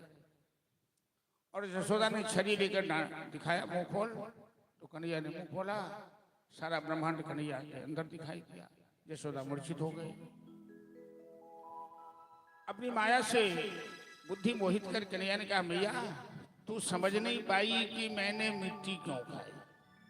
ब्रज रज का बड़ा ही महत्व है। उद्धव जी गोपियों के चरण से स्पर्शित जो वृंदावन का रज है उसे बार बार प्रणाम करते हैं। वंदे नंद ब्रज स्त्री नाम पाद रेणु अभिक्षुष। गोपियों के चरण की रज का महत्व। तो जो रस है ब्रज के रजकन में, नहीं मेवा मिश्री चाखन में। ये ब्रज का रज या तो मुक्ति की मुक्ति दिलाए, ये तो मुक्ति की भी मुक्ति करने वाली है। इसीलिए कन्हैया ने ब्रजरज खाकर ब्रजरज का महत्व बढ़ाया है। ये भगवान की मृद भक्षण लीला। नारद जी ने कुबेर के पुत्र को शाप दिया था, मणिग्रीव नलकुवर। चूंकि धनवान पिता का पुत्र है तो अहंकार था, नंगा स्नान कर रहा था। नारद जी को देखकर भी उसे संकोच नहीं हुआ, तो नारद जी ने शाप दे दिया। और नारद जी से क्षमा मांगी तो कहा, तेरा उद्धार कन्हैया करेंगे, तू वृक्ष बन जा। नंद बाबा के घर के पीछे जमलार्जुन का वृक्ष बना। ये भगवान की दामोदर लीला है। आज घर से माखन चोरी शुरू की कन्हैया। मैया यशोदा ने झांक के देखा और चिपके से आई। कन्हैया का हाथ पकड़ना चाहती, कन्हैया भगा। अंगना में चक्कर लगा रहा है, यशोदा पकड़ नहीं पा रही है। अंत में यशोदा थक गई। कन्हैया ने कहा, मैया हमें कोई जबरदस्ती नहीं पकड़ सकता, प्रेम से जिसको पकड़ना। यशोदा कस के कन्हैया का हाथ पकड़ा और बांधना चाहिए तो जितनी भी रस्सियां थी घर में 2 अंगुली छोटी पड़ गई। अंत में कन्हैया के पेट में रस्सी बांध दी। दाम मतलब रस्सी, उदर मतलब पेट, ये दामोदर लीला है। और उखड़ से बांध दिया। का शैतान घर का सारा काम पड़ा हुआ है, अब तो बना रहा। कन्हैया कहता अच्छा हमें कोई बांध कर रख देगा घर में, तो जा तो घर का काम करने। यशोदा गई घर का काम करने, उखल खींच के कन्हैया घर के पीछे ले गया। जो जुर्मा पेड़ था जमलार्जुन का, उसके बीच में जो जगह खाली थी, कन्हैया तो निकल गया, उखल फंस गई। ऐसा झटका मारा, दोनों पेड़ धराशायी हो गया। बड़ी आवाज हुई, लोग दौड़े, अरे न भूचाल है न आंधी है, पेड़ कैसे गिरा? तो बच्चों ने कहा कन्हैया ने दोनों पेड़ को गिरा दिया। भगवान की माया ऐसी है कि कोई तर्क नहीं कर पाता है कि छोटा सा कन्हैया 4 साल का, 4.5 साल का कन्हैया पेड़ कैसे गिरा दिया। उससे भी आश्चर्य सबको लगा कि दोनों पेड़ की जड़ से 2 सुंदर दिव्य पुरुष देवता वस्त्राभूषण धारण किए और हाथ जोड़कर कन्हैया के सामने खड़े और कन्हैया की प्रार्थना करें कि विमोहितो यम जनेश माया तदीय या त्वाम न भजंत। श्याम सुंदर, नारद जी ने हमें शाप दिया तो बड़ा कष्ट हुआ था, लेकिन आपके दर्शन से मेरा जीवन धन्य हो गया। मैं नारद जी का बहुत ही उनका एहसान है। इस तरह से भगवान ने जमलार्जुन का उद्धार किया। मैं बार बार आग्रह करता हूं आप लोगों से, निवेदन भी करता हूं कि भागवत की कथा में जहां भी जाइए वहां बुद्धि और तर्क मत कीजिए, बुद्धि मत लगाइए। भागवत की कथा बुद्धि का विषय नहीं होता है, भागवत की कथा हृदय का विषय होता है। यदि हृदय है तो आप समझ पाएंगे। बुद्धि तर्क लगाने वाले ब्रह्मा जी आए भगवान का दर्शन करने, उनकी लीला का दर्शन करने, और ग्वाल वालों के साथ कन्हैया पिकनिक मना रहे थे, वनभोज कर रहे थे। ग्वाल बाल को जुट्ठा खिलाते थे, जुट्ठा खा रहे थे। ब्रह्मा जैसे जो जगत करता है, जगत पितामह, उनको मोह हो जाता है, क्योंकि ब्रह्मा जी हृदय लगाकर देखते तो भगवान समदर्शी हैं, भगवान सहज हैं, वो ग्वालों के सखा हैं। ब्रह्मा जी ने हृदय नहीं लगाया, बुद्धि लगाई। ये अनंत कोट ब्रह्मांडादि नायक होकर ग्वाल बाल की जूठ खाता है, जूठा खिलाता है, ये भगवान कैसे हो सकता है? अरे राम जी शबरी का जूठा बैर खा सकते हैं, राम जी केवट को खुशामद कर सकते हैं, राम जी गिद्धराज जटायु को गले लगा सकते हैं, तो कन्हैया क्यों नहीं ग्वाल बाल की जूठा खाएगा? उन ग्वाला में एक ब्राह्मण का बालक था, मधुमंगल। सबने घर से व्यंजन पकवान मिष्टान लाया था, अब मधुमंगल केवल छाछ लेके आया था, क्योंकि वो गरीब घर का था, उसके घर में केवल छाछ थी। मधुमंगल की माँ का नाम है पूर्णमासी देवी, उनके पिताजी हैं शांडिल्य मुनि। शांडिल्य मुनि ऐसे नैष्ठिक ब्राह्मण थे जो 3:30-4 बजे भोर में पूजा पर बैठते थे तो 8 बजे रात तक पूजा करते थे, रात में एक टाइम भोजन करते थे। तो कन्हैया ने कहा यशोदा मैया से, मैया मेरा सखा मधुमंगल तो भूखे मर जाएगा, वो दोनों बूढ़ा बूढ़ी साधना में लगे, बेचारे को भोजन नहीं मिलता। तो यशोदा ने कहा बेटा मधुमंगल को अपने घर में भोजन कराओ सब। तो मधुमंगल की व्यवस्था हो गई। कन्हैया आज कन्हैया ने पूछा, सखा मधुमंगल सभी तो व्यंजन पकवान लाए, तुम क्या लाए हो घर से? आज तो हम लोग वनभोज मना रहे हैं।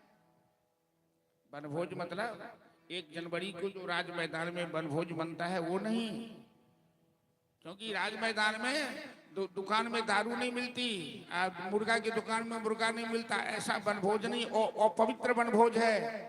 कन्हैया जैसा वनभोज कीजिए, माखन मिश्री मिष्ठान पकवान खाइए, ये वनभोज नहीं। तो मधुमंगल कहता है मैं तो कुछ नहीं लाया हूं, वो छाछ छिपा दिया। क्यों छिपाया? जब सब मिष्ठान लाए हैं तो मैं छाछ कैसे दूं? संकोच हो गया। भगवान कहते हैं कि संकोच मत करो, तेरे पास छाछ है तो छाछ दे दो, सुदामा के पास चावल है तो चावल देगा, सबरी के पास बैठ है तो बैठ देगा। मैं कहता हूँ स्वीट होम से या राजस्थान होटल से मिठाई लाओ खरीद के, प्रेम से तुलसी दल दे दो, वही बहुत है। मधुमंगल दौड़ के छाछ पी लिया, खट्टी छाछ कन्हैया के मुंह में न जाए, कन्हैया दौड़ के गया, मधुमंगल के मुंह में जो छाछ का भेल लगा था जबरन पकड़ा और उसका मुंह चाटने लगे। ब्रह्मा जी पीछे से देख रहे थे, कहा ये भगवान नहीं हो सकता, ये ग्वाला है, ये जूठा खाता है, ये मुंह चाटता है। लेकिन शास्त्र में तो लिखा है कि नंद के घर लीला कर रहा है, तो आखिर ये कौन है भाई? का परीक्षा ले लेते हैं। अब विद्यार्थी मास्टर की परीक्षा लेने लगे, मरीज डॉक्टर की परीक्षा लेने लगे, और जीव आत्मा परमात्मा की परीक्षा लेने लगे। ग्वाल बाल गाय बछड़े को लापता कर दिया, ब्रह्मा जी छिपा लिया। भगवान की सामर्थ्य औकात देखना चाहा तो भगवान समझ गए कि इन बुढ़े की बुद्धि सठिया गई है। तो भगवान ने संकल्प किया, उतनी गाय, उतने बछड़े, उतने ग्वाल बाल को प्रकट कर दिया। 6 महीना तक उन्होंने छिपा लिया, और 6 महीना जो उनकी लीला हुई, ऐसी लीला ब्रजमंडल में कभी नहीं हुई, अद्भुत लीला हुई। इसी लीला में भगवान की वेणु गीत की चर्चा, क्योंकि कन्हैया गाय बन गया, कन्हैया बछड़ा बन गया, कन्हैया सब रूप में प्रकट हो गया। ब्रह्मा जी का मोह भंग हुआ, ब्रह्मा जी क्षमा मांगे।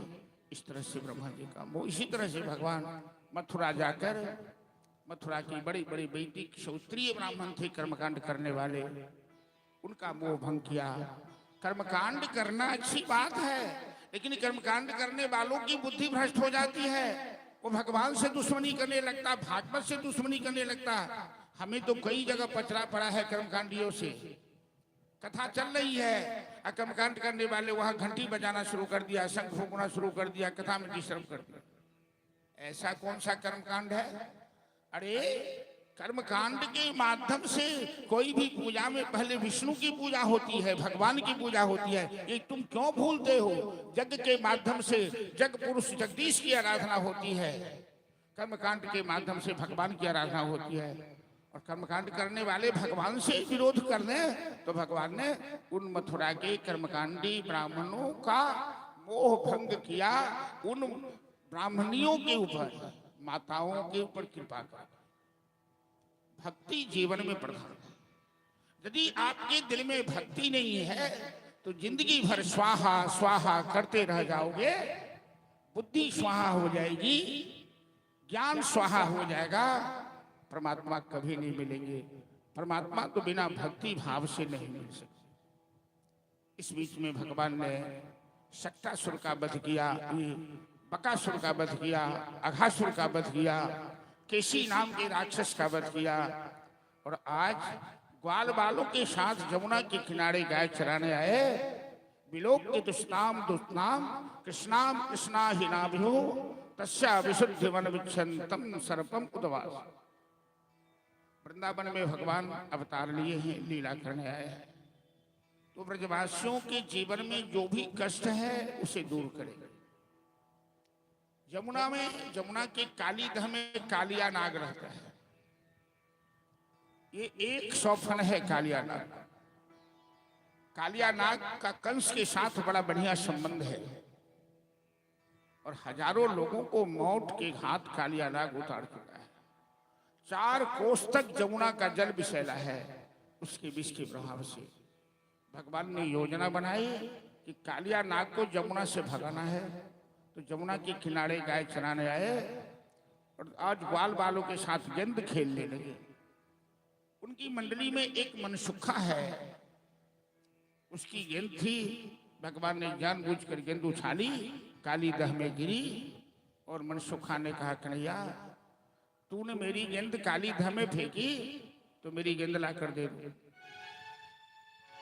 भगवान कहते हैं, कन्हैया कहता है, अरे काली दह में कौन जाएगा गेंद लेने? कालिया नाग बड़ा बलवान है, वो जिंदा नहीं छोड़ सकता। घर चलो, हम दूसरी गेंद दे देंगे, एक के बदले 2-4 दे देंगे। मनसुखा कहता है नहीं नहीं, मुझे वही गंध चाहिए जो तुमने फेंकी है। अच्छा तो चलो वही ला कर देते हैं। एक बार तम चंड विषबीजमवक्षतेन दुस्ताम नदीं च खलु संजमनावतारः कृष्णं कदम्ब अतरुह्य ततो वितुंगम आस्फोड्निगाद रसनो निपतति विशोधि। कदम के बेल पर कन्हैया चढ़ गए और जब तक ग्वाल बाल सब कन्हैया कन्हैया गंद नहीं चाहिए, नीचे आ जा नीचे आ जा। एक बार ताल ठोका और छलांग लगा दिया, छलांग लगा दिया। लक्ष्मी सागर से भक्त लोग आए हैं, म्यूजियम से आए हैं, जहाँ जनवरी दिसंबर में हर साल कथा होती है धर्मपुर जेपी चौक पर, वहाँ और ये लोग सहयोगी रहते हैं। चलिए पुरुषोत्तम मास का अवसर है और पुरुषोत्तम मास में यदि नारायण की कथा हो जाए, सत्संग का कुछ भी लाभ मिल जाए तो जीवन धन्य हो जाता है। पुरुषोत्तम मास की महिमा मैंने बताई थी जिस दिन प्रहलाद की कथा सुनाई थी उस दिन। तो कन्हैया छलांग लगा दिए, सारे ग्वाल बाल गाय बछड़े मूर्छित हो गए। जैसे हाथी पानी को मथता है, पानी को मथना शुरू किया। कालिया नाग आराम की नींद सो रहा था और कई उसकी पत्नियां थी इच्छाधारी नागिन सब, जो मनुष्य के रूप में श्याम सुंदर से कहती है, अरे बालक तुम इतनी सुंदर हो, कहाँ इस मौत के मुंह में चले आए? मेरे पति सो रहे हैं, तुम चली जाओ अपनी जान बचाकर, वरना मेरे पति जगेंगे तो तुम्हें जिंदा नहीं छोड़ेंगे। कन्हैया ने कहा, अरे नागिन हम तो तेरे पति को जगाने ही आए हैं, हम देखना चाहते हैं कि तेरे पति में कितना बल है। कालिया नाग की नींद खुली, लंबी सांस खींचा, अगराई लिया। वो तो अहंकार का प्रतीक है कालिया नाग। इतना गुस्सा आया, ये बालक ऐसा दुस्साहस किया मेरे कुंड में आने का। अपनी पूंछ में कन्हैया को लपेट लिया। लंबा है विशाल काय कालिया नाग, श्याम सुंदर को पूंछ में लपेटा। भगवान ने अपने शरीर को ढीला किया और जब विराट रूप करना शुरू किया, कालिया नाग की पूंछ ढीली पड़ी तो अपने फन से प्रहार करना शुरू किया और कन्हैया छलांग लगाकर उसके मस्तक पर चले आए। वहां अद्भुत नृत्य शुरू किया। दुनिया में अनेक डांस, अनेक नृत्य देखे गए हैं, लेकिन विषैले सर्पों के मस्तक पर नाचने वाला ये तो अद्भुत नटवर नागर कन्हैया की लीला ही हो सकती है। सभी राग रागनी गंधर्व गंधर्वनियां वहां उपस्थित हो गए और कालिया नाग जो जो फन उठाना चाहता अपने चरण के चांप से भगवान उसे कुचलते जा रहे हैं और अद्भुत लीला शुरू कर दी। नटवर नागर नंदा भजो रे मन गोविंदा, नटवर नागर नंदा भजो रे मन गोविंदा। नटवर नागर नंदा भजो रे मन गोविंदा, नटवर नागर नंदा भजो रे मन गोविंदा। तू ही हो नटवर, तू ही हो नागर, तू ही हो नटवर, तो ही हो नागर, तू ही हो बाल भजो रे मन गोविंदा। तू ही हो बाल मुकुंदा भजो रे मन गोविंदा। नटवर नागर नंदा भजो रे मन गोविंदा। नटवर नागर नंदा भजो रे मन गोविंदा।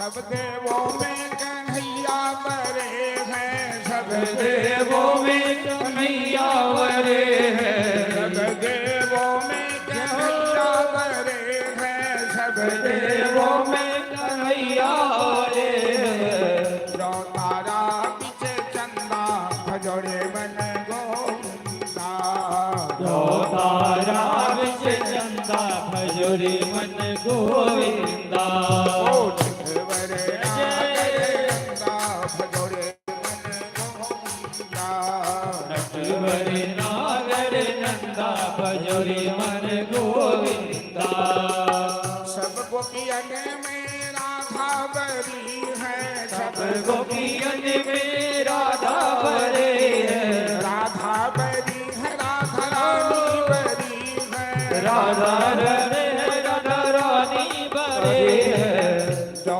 नदियन बिछे गंगा भजोरे मन गोविंदा जो नदियों बिच गंगा भजोरे मन गोविंदा ध्रुव को तारे प्रहलाद को तारे ध्रुव को को तारे प्रहलाद को तारे नरसिंह रूप धरंता भजोरे मन गोविंदा नरसिंह रूप धरंता भजोरे मन गोविंदा नटवर नागर नंदा भजोरे मन गोविंदा बड़ी नागर नंदा भजोरे मन गोविंदा कालिय दह में नाग खोला थे कालिय दह में नारु को नाथे कालिय दह में नाग खोला थे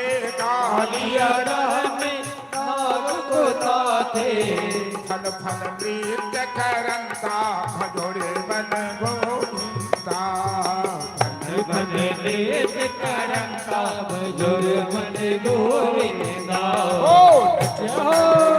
गधरंता भजोरे मन गोविंदा बड़ी नागर नंदा भजोरे मन गोविंदा ओ नटवर नागर कन्हैया की कालिया नाग के सभी मस्तक को कुचल दिया भगवान ने अपने चरण के चाप से। उसकी आंख से रक्त बहने लगे, मुंह से गांज निकलने लगा। वो सभी इच्छाधारी नागिन सब भगवान के सामने हाथ जोड़कर आंसू बहाने लगी, प्रार्थना करने लगी कि न्यायो ही दंड कृतकिल विशेषमिन तवावतारः खल निग्रहाय रिपो सुतानाम अपितुल्य दृष्टि धत्से समम फलमेवानुसंस। ये नागिन सब कहती है श्याम सुंदर, हम लोग तुम्हें पहचान नहीं पाए, तुम तो आदि पुरुष सनातन पुरुष परमेश्वर हो। तुम्हारी दृष्टि में सभी समान है, न कोई शत्रु है न कोई मित्र है। मेरे पति ने जो अपराध किया, अहंकार किया, तुम्हारे भक्तों को कष्ट पहुंचाया, आपने लीला करके उनके अहंकार को दूर कर दिया, उनके सभी मस्तक आपने कुचल दिए हैं। अब आप क्षमा कर दीजिए, आप तो क्षमाशील हैं प्रभु, भक्त वत्सल हैं, मेरे सुहाग की रक्षा कीजिए प्रभु। भगवान कहते हैं कि दो शर्त पर हम तुम लोगों को क्षमा कर सकते हैं कि तुमने मेरे भक्तों, प्रिय भक्त ब्रजवासियों को कष्ट पहुंचाया है, तो पहले उनके सामने क्षमा मांगो और जमुना खाली करो। ये जमुना हमारी प्रिय है, पटरानी है, तुम्हारे जैसे विषैले जीव को यहाँ कोई स्थान नहीं है। कालिया नाग ने कहा प्रभु, हम तो आपके वाहन गरुड़ जी के भय से यहाँ छिपे हुए,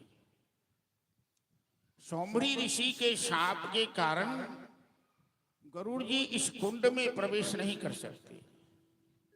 पुराना इतिहास है महाभारत का कालिया नाग के पीछे। तो जब गरुड़ जी कालिया नाग को मारने लगे तो जान बचाने के लिए सौम्री ऋषि के शरण में आ गया। सौम्री ऋषि ने गरुड़ जी से कहा कि यदि तुम इस कुंड में प्रवेश करोगे तो तेरे मस्तक के 100 टुकड़े हो जाए, साफ दे दिए। इसी भय से कालिया नाग छिपा हुआ है। मैं बाहर निकलूंगा, गरुड़ जी हमें मार डालेंगे। भगवान ने कहा तेरे मस्तक पर मेरे चरण के चिन्ह हो गए, और जिनके मस्तक पर मेरे चरण का चिन्ह हो, गरुड़ उसका बाल बाका नहीं कर सकता। सपरिवार कालिया नाग ब्रजमंडल में तो मातम छा गया था कन्हैया के वियोग में। जैसे जमुना से बाहर आए, एक बार बंसी की तान आलापी श्याम सुंदर ने, सबके अंदर जान आ गई। गाय बछड़ी सभी होश में आए और कालिया नाग सर झुकाकर ब्रजवासियों से क्षमा मांगी और रमणक द्वीप नागलोक चले गए। इस तरह से भगवान ने भक्तों का कल्याण करते हुए कालिया नाग का मानमर्दन किया। यमुना के जल का को जो विषाक्त था उसे पवित्र बनाया, उसे स्वच्छ बनाया। चलिए, भगवान हर लीला महत्वपूर्ण है। ब्रजवासी सब परंपरा के अनुसार इंद्र की पूजा करते थे, इंद्र यज्ञ करते थे। और इंद्र यज्ञ की जैसे मिथिलांचल में छठ के महापर्व पर लोग तैयारियां शुरू कर देते हैं। 1 महीना पहले से इंद्र पूजा की तैयारी शुरू हुई। कन्हैया इंद्र का अभिमान दूर करना चाहते हैं। भगवान सर्वशक्तिमान है और जिनके अंदर अभिमान है उन्हें दूर करना चाहते हैं। तो कन्हैया ने सोचा कि चलो इंद्र की पूजा बंद करवाते हैं और गोवर्धन की पूजा शुरू कराते हैं। इंद्र तो निश्चित रूप से खुराफात करेगा, तो उसका अभिमान दूर करेगा। तो कन्हैया ने नंद बाबा से पूछा कि कथ्यताम में पितुः कोयम संभ्रमम समुपागतः किम फलम कस्य चोद्देश्यः केन आराधिते।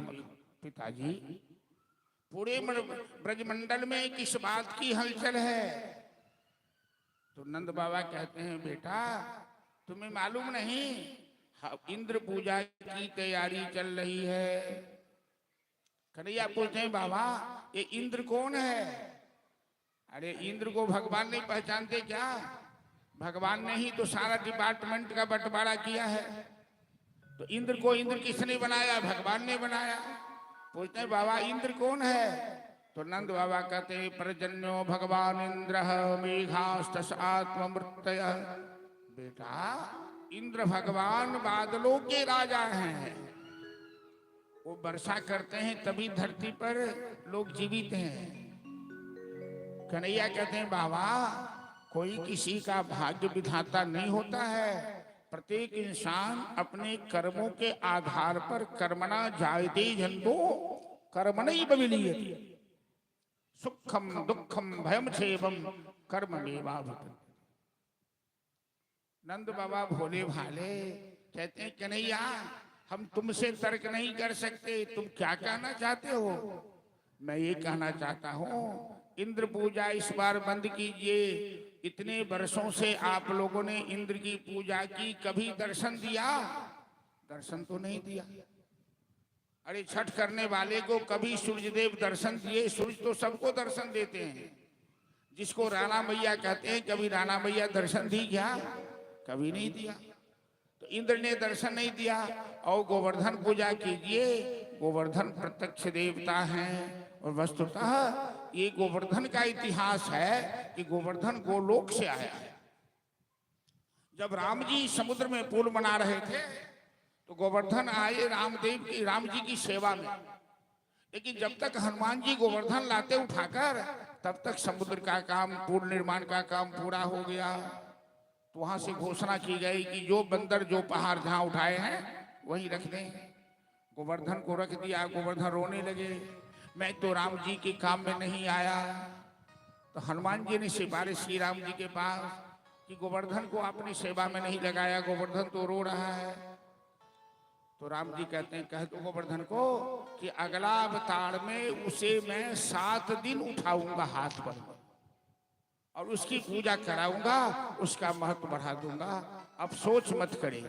आज भगवान इंद्र का मान मर्दन करने के लिए, गोवर्धन की प्रतिष्ठा बढ़ाने के लिए गोवर्धन लीला करवाना चाह रहे हैं।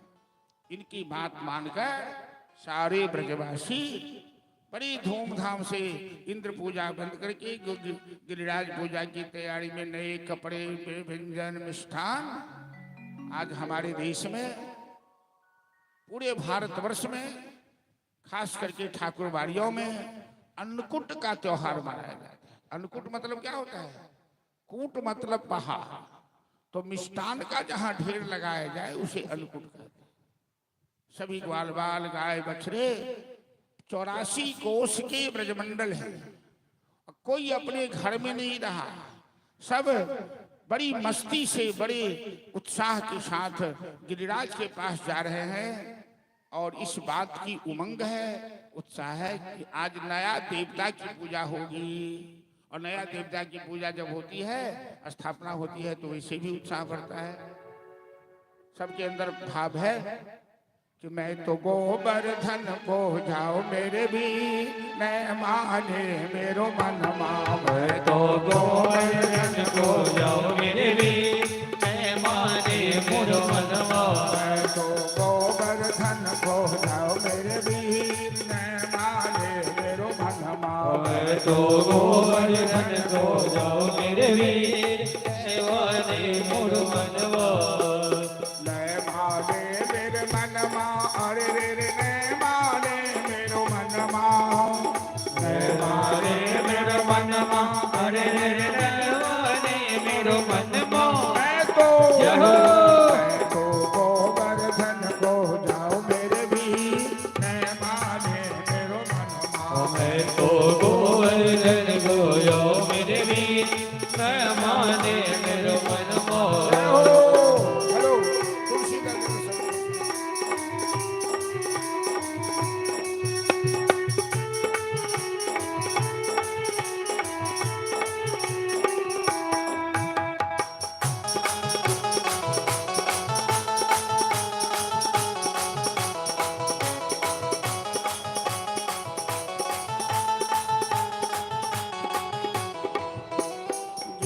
गोवर्धन देव हमारे गिरि गोवर्धन देव हमारे सब देवों में है अखियारे सब देवों में है अतियारे। गिरि गोवर्धन देव हमारे गिरि गोवर्धन देव हमारे सब देवों में है अखियारे सब देवों में है अतियारे। उनको दर्शन पाओ मेरे भी मैं माने मेरो मन मैं तो उनका दर्शन पाओ मेरे वीर मैं माने मेरो मनवा। मैं तो गोवर्धन को जाओ मेरे भी मैं माने मेरो मन मैं तो गोवर्धन को जाओ मेरे वीर मैं माने मेरो मनवा। सात कोस की करी प्रकरमा सात कोस की करी प्रकरमा सात शेर की करी अठैया सात शेर की करी अरैया। सात कोस सात कोस की करी प्रकरमा सात शेर की करी अठैया सात शेर की करी अरैया। तो मानसी गंगा रहाओ मेरे भी मैं माने मेरो मन मैं तो मानस गंगा रहाओ मेरे वीर मैं माने मेरो मनवा। मैं तो गोवर्धन को जाओ मेरे भी मैं माने मेरो मन मैं तो गोवर्धन को जाओ मेरे वीर मैं माने मेरो मनवा।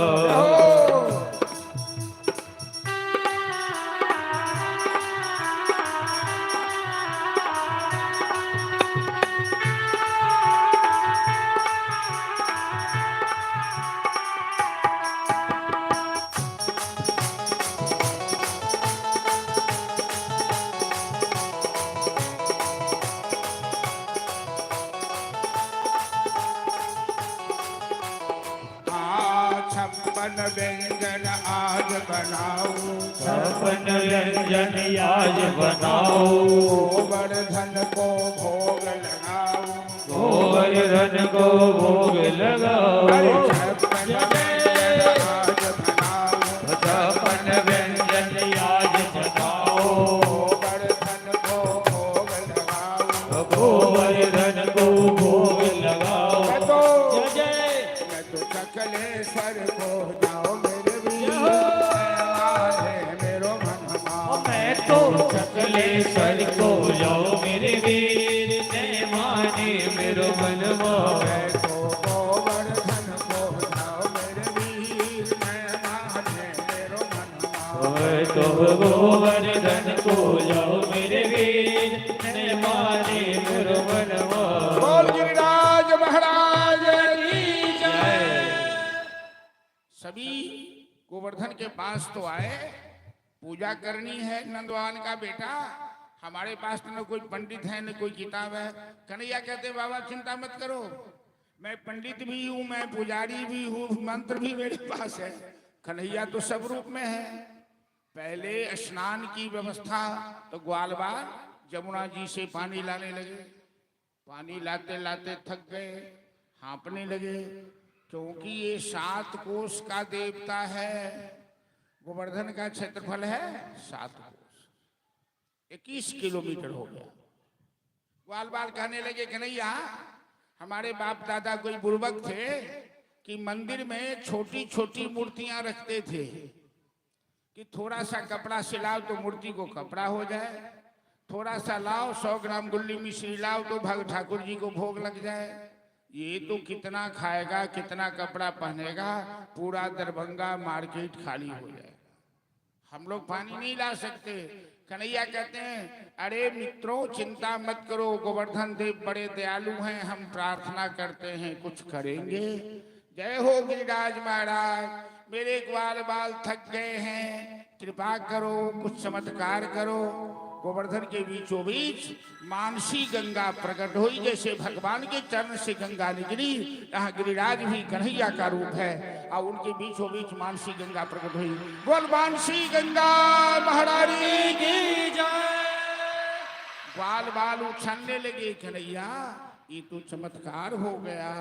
सब गंगा स्नान किए और गंगा जल लेकर गिरिराज का अभिषेक किया, फूल चंदन आदि से पूजा हुई। अब भोग लगने लगा, कितनी संख्या हो गई, कितने घर से व्यंजन पकवान आए हैं, गिरिराज महाराज सब दिए जा रहे हैं। बोले भाले ग्वाल बाल कहने लगे कन्हैया तेरा तेरा देवता ऐसा पेटू है, वो सब खा लेगा, इतने लोग जो मुंह देख रहे हैं प्रसाद कहाँ से मिलेगा, बोलो ना उसका पेट नहीं भरा है। तो गिरिराज के अंदर से आवाज आ रही है, अरे ग्वाल वालों मेरा पेट भर गया, अब अपने लिए प्रसाद बचा के रखो। वाह ये तो चमत्कार हो गया। नारद जी पहुंचे इंद्र के पास, नारायण नारायण। अरे मूर्ख, नारद जी ऐसे देवर्षि हैं कि राक्षस पर भी शासन करते हैं, देवता पर भी शासन। तुम्हें कुछ पता है कि सुरा सुंदरी के सेवन में लगे हो? क्या हुआ? तेरी पूजा बंद, अब पहाड़ की पूजा शुरू। ये ब्रजवासी ग्वाल बाल ने किया है, देख ले आसमान से। इंद्र ने देखा, का ये काम किसने करवाया है? नहीं मालूम। अरे नंद का बेटा एक नया हीरो पैदा हुआ है, वो ग्वाला का सरदार। और नया हीरो मतलब लालू यादव मत समझिएगा, ये दूसरा ग्वाला है। ये इंद्र का शब्द सुनिए जरा, भागवत में व्यास जी लिखते हैं। इंद्र कहता है इन ग्वाला की ये मजार, बाचालम बालिशम स्तब्धम यज्ञ पंडित मानिना। ये बाचाल, ये मूर्ख, ये गवाह, यही अर्थ हुआ इसका। इंद्र भगवान कन्हैया को कहता है बाचाल, गमार, मूर्ख, ऐसी बारिश करूंगा कि ये फिर कभी हमारे विरोध करने का नाम नहीं लेंगे। और इंद्र के आदेशानुसार प्रलय कालीन बादल काली घटा छाई। आज इंद्र को थोड़ी भी गति गलानी होगी तो वर्षा बरसाने थे। बिहार के लोग वर्षा के लिए तरस रहे हैं, वहां तो प्रलय मचा दिया। सब कहने लगे कन्हैया अब क्या होगा, इंद्रदेव नाराज हो गए। कन्हैया ने कहा कोई चिंता मत करो, हम लोग पहाड़ को उठा लेते हैं। बूढ़े बुजुर्ग कहते हैं कि सबकी मति मारी गई है, आदमी पहाड़ उठा सकता है क्या? अरे कोई यहाँ छात्र छात्रा है तो जवाब दीजिए। कवि दिनकर जी लिखते हैं रश्मि रथी में कि खमठोक खेलता है जब नर पर्वत के जाते पांव उखड़, मानव जब जोर लगाता है पत्थर भी पानी बन जाता है। नेपोलियन बोनापार्ट ने कहा कि असंभव शब्द मूर्खों की डिक्शनरी में एक इंसान क्या नहीं कर सकता है। कन्हैया ने पहाड़ को जोर लगाया, सबने जोर लगाया और पहाड़ उठा लिया। अपनी अंगुली पे पहाड़ को लो गया। वो गिरिराज धराने की 7 साल कन्हैया की उम्र है, 7वां साल।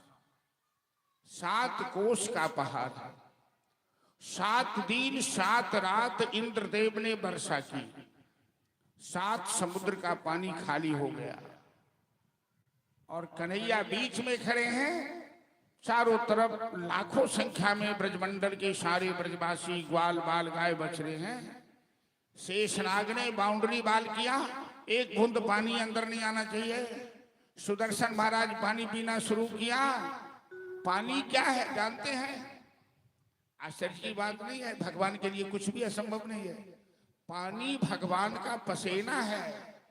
तो जिन विराट भगवान का पसीना समुद्र बन जा सकता है, वो पानी पीने में क्या लगेगा? वो हमारे यहाँ तो अगस्त ऋषि, हम लोग जिस ऋषि से तर्पण शुरू करते हैं पितृपक्ष में, आतापी भक्षतो जेन वातापी ज महाबल समुद्रम शोषतो जेन। अगस्त ऋषि 3 अंजलि में सागर को पी गए। एक ऋषि ऐसा कर सकता तो अनंत कोटि ब्रह्मांडाधिनायक क्या नहीं कर सकता? अंत में सभी थक गए। मैया यशोदा घबरा गई। मेरे लल्ला छोटा है, लल्ला की कलाई छोटी है, ये पहाड़ भारी है, इतने बड़े बड़े मोटे तगड़े लोग देख रहे हैं। अरे भाई सब आदमी थोड़ा जोर लगाओ, मेरी कन्हैया की कलाई में कहीं मुरक जाए। यशोदा जी का आग्रह। भजन है क्या? नख पे गिरबन लिए उठाए, नख पे गिरबन लिए उठाए। दूसरा है होइए।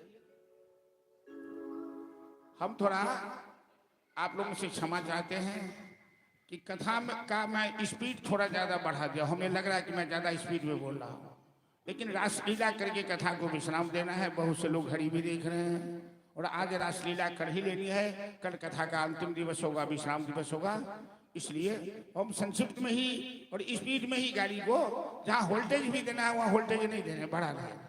चलिए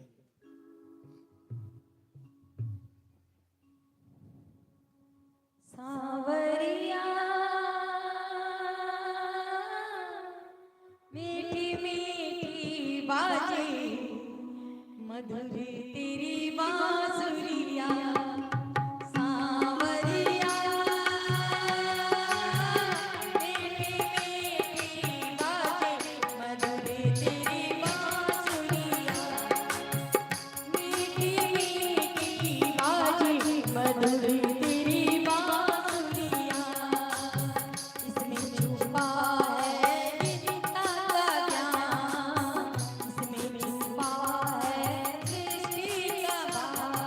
सा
झांकी झरोखे में बांकी बिहारी, झांकी झरोखे में बांकी बिहारी, सांवरिया मीठी मीठी बाजे मधुर तेरी बांसुरिया, मीठी मीठी बाजे मधुर तेरी बांसुरिया, प्यारो लागे वृंदावन राम, जहाँ है रो बांके बिहारी, मीठो लागे वृंदावन राम, जहाँ है रो बांके बिहारी, सांवरिया मीठी मीठी बाजे मधुर तेरी बांसुरिया, ओ मीठी मीठी बाजे मधुर तेरी बांसुरिया, ओ मीठी मीठी बाजे मधुर जय जय श्री राम। नारद जी ने इंद्र को सावधान किया कि केवल वर्षा कर रहे हो कि देखोगे ब्रजवासियों का क्या हाल है। इंद्र ने देखा समुद्र का पानी तो खाली हो गया, ब्रजमंडल में एक बूंद पानी नहीं। नारद जी कहते नाराय न नाराय, अरे तेरी मति मारी गई है, जिसको तुम ग्वाला अब बाचाल और गमार कहा था, चल क्षमा मांग जल्दी से, स्वयं प्रभु अवतार लिए हैं, वो कोई ग्वाला नहीं है। इंद्र आकर भगवान के चरण पे गिर पड़े। अब ग्वाल वालों को ब्रजवासियों को लगा, अब तक तो सभी कह रहे थे कि बच्चों की बात मानकर ये जो हम लोग भूल कर बैठे, तो सब देवों में कन्हैया बने, कन्हैया सबसे महान है। इंद्र को क्षमा किए, धारिया मास तम शैलम गिरी गोवर्धनाचलम, उसे स्थापित किया और इंद्र को भगवान ने भक्ति प्रदान की। देखिए दो प्रसंग इसमें आया है कि ब्रह्मा जी सबसे लंबी स्तुति किए हैं भगवान की, लेकिन ब्रह्मा जी को भगवान क्षमा नहीं किए। इंद्र ने छोटी सी स्तुति की, इंद्र को गले से लगाकर उन्हें वरदान दिया। क्यों? जो ज्ञानी, जो जितना बड़ा आदमी अपराध करे उतना बड़ा दंड का भागी होता है। यदि गार्जियन गलती करे तो लोग उलाहना किसे देगा? ब्रह्मा जी ब्रह्मांड के रचयिता, वो ब्रह्मांड के गार्जियन हैं और वही भूल कर बैठे, और दोनों के अपराध में अंतर है। ब्रह्मा ने ऐसा अपराध किया कि भगवान के भक्तों को भगवान से अलग कर दिया 6 महीना। इंद्र ने ऐसा अपराध किया कि सारे ब्रजमंडल के भक्तों को 7 दिन 7 रात के लिए भगवान से जोड़ दिया। इसलिए भगवान प्रसन्न हो गए, इंद्र को क्षमा किया। चलिए गोवर्धन लीला संपन्न हुई। भगवान पिता रात्रि शरदोत फुल्ल मल्लिका, विक्षरन्तुम मनश्चक्रे योग माया मुपासि। श्रीमद् भागवत में है, गोवर्धन लीला को सामर्थ्य लीला कही जाती है, ऐश्वर्य लीला कही जाती है। और जब भगवान ने 7 साल की उम्र में इतने बड़े पहाड़ को उठाया तो सारे ब्रजवासियों ने एक बैठक की, आम सभा लगाई। नंद सुनंद उपनंद तोख भद्र आदि जितने थे सबने विचार किया कि कन्हैया कोई साधारण पुरुष नहीं है। अब गोपियों के मन में कन्हैया के प्रति भाव जगा, तो आज भगवान शरद पूर्णिमा की रात, आश्विन पूर्णिमा की रात में जमुना के तट पर कदम की डाली पर बैठकर बंसी की तान आलापना शुरू किया। आज साक्षात जोग माया का ध्यान किया। आज बंसी में जोग माया का प्रभाव है। और निशम्ब गीतम तदनंग वर्धनम ब्रज स्त्रियः कृष्ण गृहीत मानसा, आज जगमन्नो लक्ष्यम तुमोद्मः स्वजत्र कांडो जबलो। कन्हैया की बंसी की तान सुनते ही पूरी ब्रजमंडल में खलबली मच गई। जो गोपियां जिस रूप में थी अपने अपने घर से बाहर निकल गई। कोई पति की सेवा कर रही थी तो सेवा करना छोड़ दिया, कोई गाय दूह रही थी गाय दूहना छोड़ दिया, कोई बच्चे को दूध पिला रही थी, दूध पिलाना छोड़ दिया। कोई श्रृंगार कर रही थी तो श्रृंगार करना छोड़ दिया। कोई ठीक से वस्त्र नहीं पहन पाई। बंसी की तान सुनकर इन गोपियों के दिल में ऐसा उन्माद आ गया, ऐसी आतुरता आ गई कि सभी घर से बाहर झुंड की झुंड गोपियां निकलकर जमुना की ओर, जमुना के किनारे जहां से बंसी की आवाज रही है, और आपस में गोपियां सब बातें करने लगी। कई बार मैया यशोदा के सामने इससे पहले गोपियां सब शिकायत लेके आया करती थी, और गोपियां कहती थी, मैया यशोदा अपने कान्हा से कह कि मुरहर रंध्रन समय माँ कुरु मुरली रवम। अर्थात जब हम रसोई बनाते हैं शाम के समय तो कन्हैया बंसी न बजाए। यशोदा बोलती है कन्हैया बंसी बजाता तो तेरा क्या बिगड़ता है? अरे मैया क्या बताऊं, कन्हैया की बंसी की आवाज इतनी मीठी है कि सूखी लकड़ी में भी रस आ जाता है, आग बुझ जाती है, धुआं धुआं हो जाता है, रसोई बन नहीं पाती, बच्चे भूखे सो जाते हैं। ऐसा कब तक चलेगा? ये तो साधारण बंसी की आवाज की बात है, और आज तो साक्षात जोग माया बंसी में प्रवेश कर गया है। सभी की गोपियां निकलकर कन्हैया के पास जा रही है। मोहना मुकुंद मोरा मुरली बजाबई सुनहिन ललिता गे आजब मुरलिया के तान सुनहिन ललिता गे आजब मुरलिया के तान सुनहिन ललिता गे आजब मुरलिया के तान सुनहिन ललिता गे आजब मुरलिया के तान। मोहना मुकुंद मोरा मोहन मुकुंद मोरा मुरली बजाबै सुनहिन ललिता गे आजब मुरलिया के तान सुनहिन ललिता गे आजब मुरलिया के तान।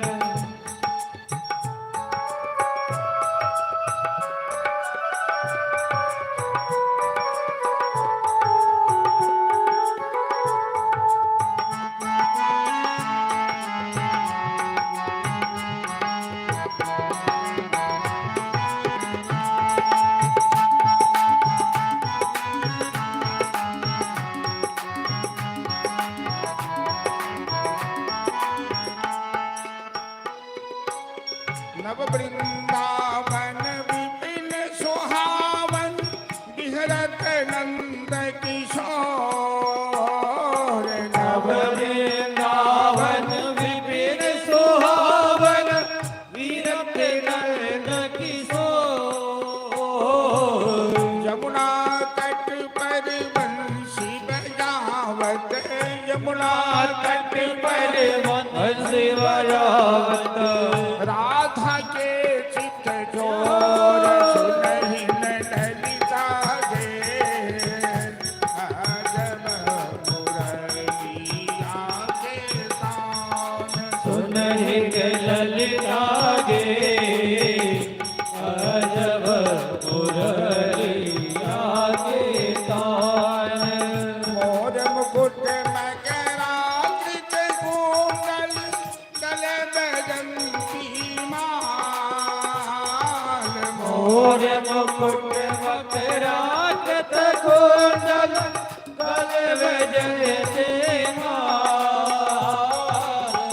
पाव भजनिया झुंड मागत पाव रनिया रुन झुन बाजत नट नट नंद गोपाल सुनहि ललिता दे अजब मुरलिया के तान सुनहि ललिता गे अजब मुरलिया के तान सुनहि ललिता दे अजब मुरलिया के तान सुनहि ललिता गे अजब मुरलिया के तान बोलदास बिहारी भगवान की जय। सभी गोपियां कन्हैया के पास आ गई और कन्हैया कहते हैं, स्वागतम भो महाभागा प्रिय किम करवाणि वह ब्रजस्य नामयम कृश्चित ब्रोतागमन का। पूरे भागवत में दो जगह श्याम सुंदर अपने मुंह से महाभागा शब्द प्रयोग करते हैं।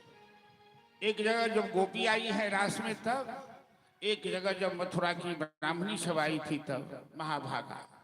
जो भगवान की दुनिया के विषय ममता त्याग कर भगवान की शरण में आ जाए वो महाभागा कहलाती है। तुम इतनी रात में क्यों आई हो अपना घर द्वार बाल बच्चा छोड़कर? गोपियां कहती है, मई बम विभोर हत भवान गद तुम नृसिंह। श्याम सुंदर, तुमने बंशी में एक एक गोपियों का नाम लेकर पुकारा है और हम यहाँ आए तो पूछते हो क्यों आई हो, कहाँ आई हो? अपना बाल बच्चा अपना अपना पति देखना चाहिए।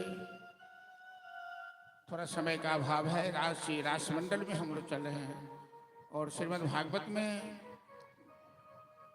दसम स्कंद भागवत के पूर्वार्ध में 29 अध्याय से लेकर 33 अध्याय तक 5 अध्यायों में रास का वर्णन सुखदेव जी ने किया है। इसे रास पंचाध्यायी के नाम से जाना जाता है और भगवान की जितनी भी माधुर्य लीलाएं हैं उनमें सबसे महत्वपूर्ण रास लीला को माना गया है। महारास को भागवत कथा की आत्मा कही जाती है। रास मतलब जहां रस स्वरूप ब्रह्म का प्राकट्य हो जाए। रास मतलब जहां गोपी और कृष्ण का मिलन हो जाए। रास मतलब जहां जीवात्मा और परमात्मा का मिलन हो जाए। रास मतलब जहां भक्त और भगवान का मिलन हो जाए। ये भगवान की वृंदावन की अंतिम लीला है। यहां सिद्धांतिक बात आती है कि अपना पति छोड़कर भगवान के पास जाना अपराध है या गुनाह है? भगवान ने कहा अपराध है। गोपियां कहती है ये अपराध नहीं है, आपकी शरण में नहीं आना अपराध है, क्योंकि भगवान केवल गोपियों के पति नहीं हैं, गोपियों के पति के भी पति हैं, परम पति हैं। गोपी नाम तत्पति नाम च सर्वेषामेव देहि नाम जो अंतश्चरत सोथक्षः क्रीडने नेह देह। भगवान केवल स्त्रियों के पति नहीं है, वो पुरुष के भी पति हैं, क्योंकि पति एक ही होते हैं, वो परमेश्वर है। बाकी तो सब जीवात्मा है, सभी स्त्री रूप में है, पुरुष एकमात्र नहीं है। गोपियों के साथ वार्ता हुई, अंत में भगवान मुस्कुराने लगे। गोपी कहती है हम तो आए हैं आशा लेकर तुम्हारी शरण में। कहा ठीक है। रास मंडल में रास की महारास की तैयारी, रास तो रोज होता था, महारास मात्र एक बार हुआ। तो सभी गोपियों के साथ रास मंडल में तैयारी शुरू हुई। वृंदावन में लक्ष्मी नित्य निवास करती है। गोपी गीत का श्लोक है कि जयति देधिकम जन्मना व्रज शयत इंदिरा सस्वत रही। इंदिरा नाम है लक्ष्मी का। आज जरा विचार कीजिए कि लाखों आदमी वृंदावन में अच्छे से अच्छे भोजन करते हैं। हो सकता है हम लोग यहाँ भोजन में अभाव हो जाए, लेकिन वृंदावन में अन्नपूर्णा की कृपा है। माता लक्ष्मी निवास करती है। वहां न खेती है, न बाड़ी है, न कोई बहुत बड़ा व्यापार है। कहाँ से आता है वो किसी की समझ में। वहां के लोग हमेशा मालपुआ खीर पूरी खाते हैं भाई, ये बाहर वालों को नसीब नहीं होता है, क्योंकि लक्ष्मी निवास करती है वृंदावन में। लक्ष्मी ने पार्वती को निमंत्रण दिया, बहन रास में अवश्य आना। तो पार्वती तैयारी करने लगी, श्रृंगार करने लगी रास माने के लिए। और कन्हैया ने नियम बना लिया, इस रास में पुरुष एकमात्र कन्हैया रहेंगे, बाकी स्त्रियों का प्रवेश होगा। भोलेनाथ माता पार्वती से कहते हैं हमें भी साथ ले चलो। पार्वती जी मजबूरी बता रही हैं कि वहां तो पुरुष का प्रवेश नहीं है। तो महादेव कहते हैं हमें स्त्री बना दो, मेकअप कर दो, लहंगा पहना दो, चूड़ी पहना दो, जो भी करना है, नर से नारी बना दो। लेकिन मेरे इष्ट देव की लीला है, ये दिव्याति दिव्य लीला है, मैं इस रास में अवश्य चलूंगा तुम्हारे साथ। भजन के माध्यम से हम लोग श्रवण करेंगे। लेकिन उससे पहले हमारे आदरणीय प्रोफेसर साहब डॉक्टर जयशंकर झा जी, जो पहले यहाँ भी कथा कर चुके हैं और दरभंगा के प्रसिद्ध व्यक्ति हैं, उन्होंने आज सवेरे फोन की थी कि एक बात की सूचना आप कथा अभ्यास मंच से दे दीजिएगा कि वो लोग एक बड़ा काम कर रहे हैं। उनका गांव जयशंकर बाबू का घर है लवानी, बेनीपुर जो जाते हैं तो बहेरा चौक है, अब बहेरा चौक से दक्षिण नवानी बस्ती पड़ती है, वहीं त्रिमोहानी है, त्रिमोहानी संगम है। ऐसा इतिहास है, भागवत में भी वर्णन है कि कन्हैया जब मिथिला आए थे राजा बहुलास्य के निमंत्रण पर, तो उसी रास्ते से आए थे, वहीं पर संगम में स्नान किए थे। और हम लोग जयशंकर बाबू के घर पर मैं भागवत कथा किया हूँ, तो त्रिमोहानी में स्नान किए थे। उसी त्रिमोहानी जहाँ संगम है नदियों का, और वहाँ राजा महेश्वर सिंह जो रामेश्वर सिंह के भाई थे, उनकी चिता पर मंदिर है, जैसे श्यामा मंदिर है चिता पर, रामेश्वर महाराज के वहाँ महेश्वर महाराज की चिता पर विशाल मंदिर है, वो शंकरपुर लोहार कहलाता है वहाँ का। और वहीं पर मैं महादेव की प्रतिमा स्थापित करने जा रहे हैं 21 अगस्त को। वो प्रतिमा जयपुर से आने वाली है, 21 फीट ऊंचाई है उस प्रतिमा की, जिसमें 15 फीट से लंबी मूर्ति नहीं बन सकती। तो 15 फीट की मूर्ति है संगमरमर की, और 3 फीट ऊंचाई उसका आसन है, और 3 फुट उस मूर्ति के ऊपर गंगा देवी की प्रतिमा है, जो भगवान शिव की जटा में गंगा बैठी है। कुल मिला के 21 फीट की ऊंचाई है, 18 टन वजन है, करोड़ों खर्चा है उसमें। वहाँ किरान से कौन चीज से उसे उठाया जाएगा, लाया जाएगा, वहाँ स्थापना होगी, वहाँ भोजन आदि की व्यवस्था है। तो जयशंकर भाई ने आग्रह किया है यहाँ के श्रद्धालुओं से कि वहाँ कोई बहुत दूर नहीं है नवानी, वहाँ श्रद्धालु आ सकते हैं स्थापना दिवस 31 अगस्त को। और जिनको श्रद्धा हो आर्थिक सहयोग भी वहाँ भेज सकते हैं, और आर्थिक सहयोग भेजने का साधन है विनीता शराब जो वहाँ बैठी हैं, सुंदर भजन आप लोगों को सुनाती हैं, ये उनकी शिष्या भी हैं, और इन्हें अधिकृत किया है। इनके पास अकाउंट नंबर है, जिनको श्रद्धा होगा भेजना होगा इनके पास जमा करेंगे, अकाउंट में उनके पास चला जाएगा। और 21 अगस्त को ये महान उत्सव वहाँ मनाया जाएगा, ऐसा उन्होंने कहा था। मैंने आप लोगों से आग्रह, उनका संवाद, उनकी सूचना यहाँ आप लोगों को दे दी। और ऐसी उत्तर भारत में इतनी बड़ी प्रतिमा महादेव की कहीं स्थापित नहीं हुई है। चले हर हर महादेव। आज भोलेनाथ रास मंडल में आने के लिए माता पार्वती से विवाद कर रहे हैं, और भजन के माध्यम से श्रवण करें। बोले रास बिहारी भगवान की जय। एक दिन ओ भोले भंडारी, बन करके ब्रज नारी गोकुल में आ गए हैं, गोकुल में आ गए हैं। पार्वती भी मना के हारी, ना मने त्रिपुरारी, गोकुल में आ गए हैं, गोकुल में आ गए हैं। एक दिन ओ भोले भंडारी, बन करके ब्रज नारी गोकुल में आ गए हैं, गोकुल में आ गए हैं।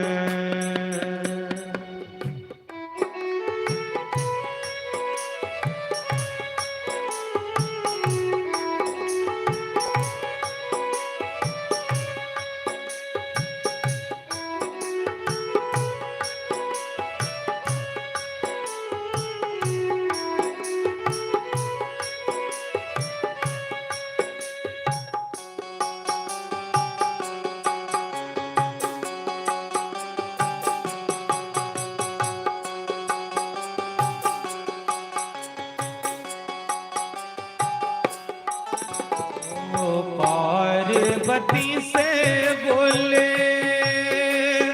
ओ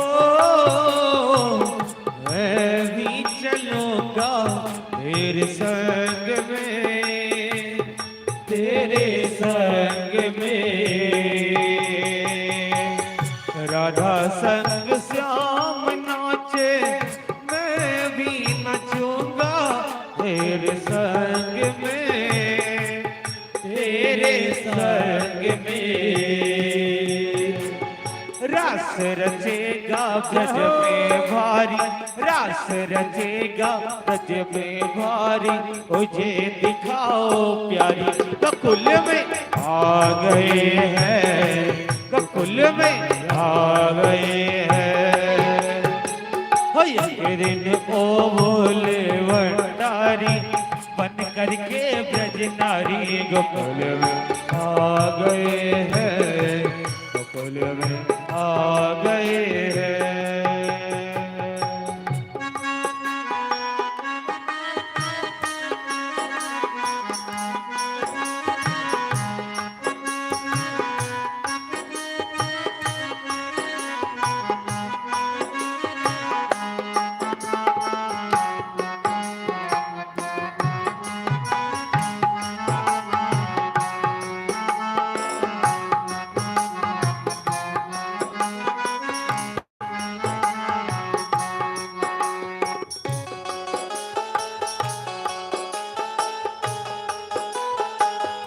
जय हो।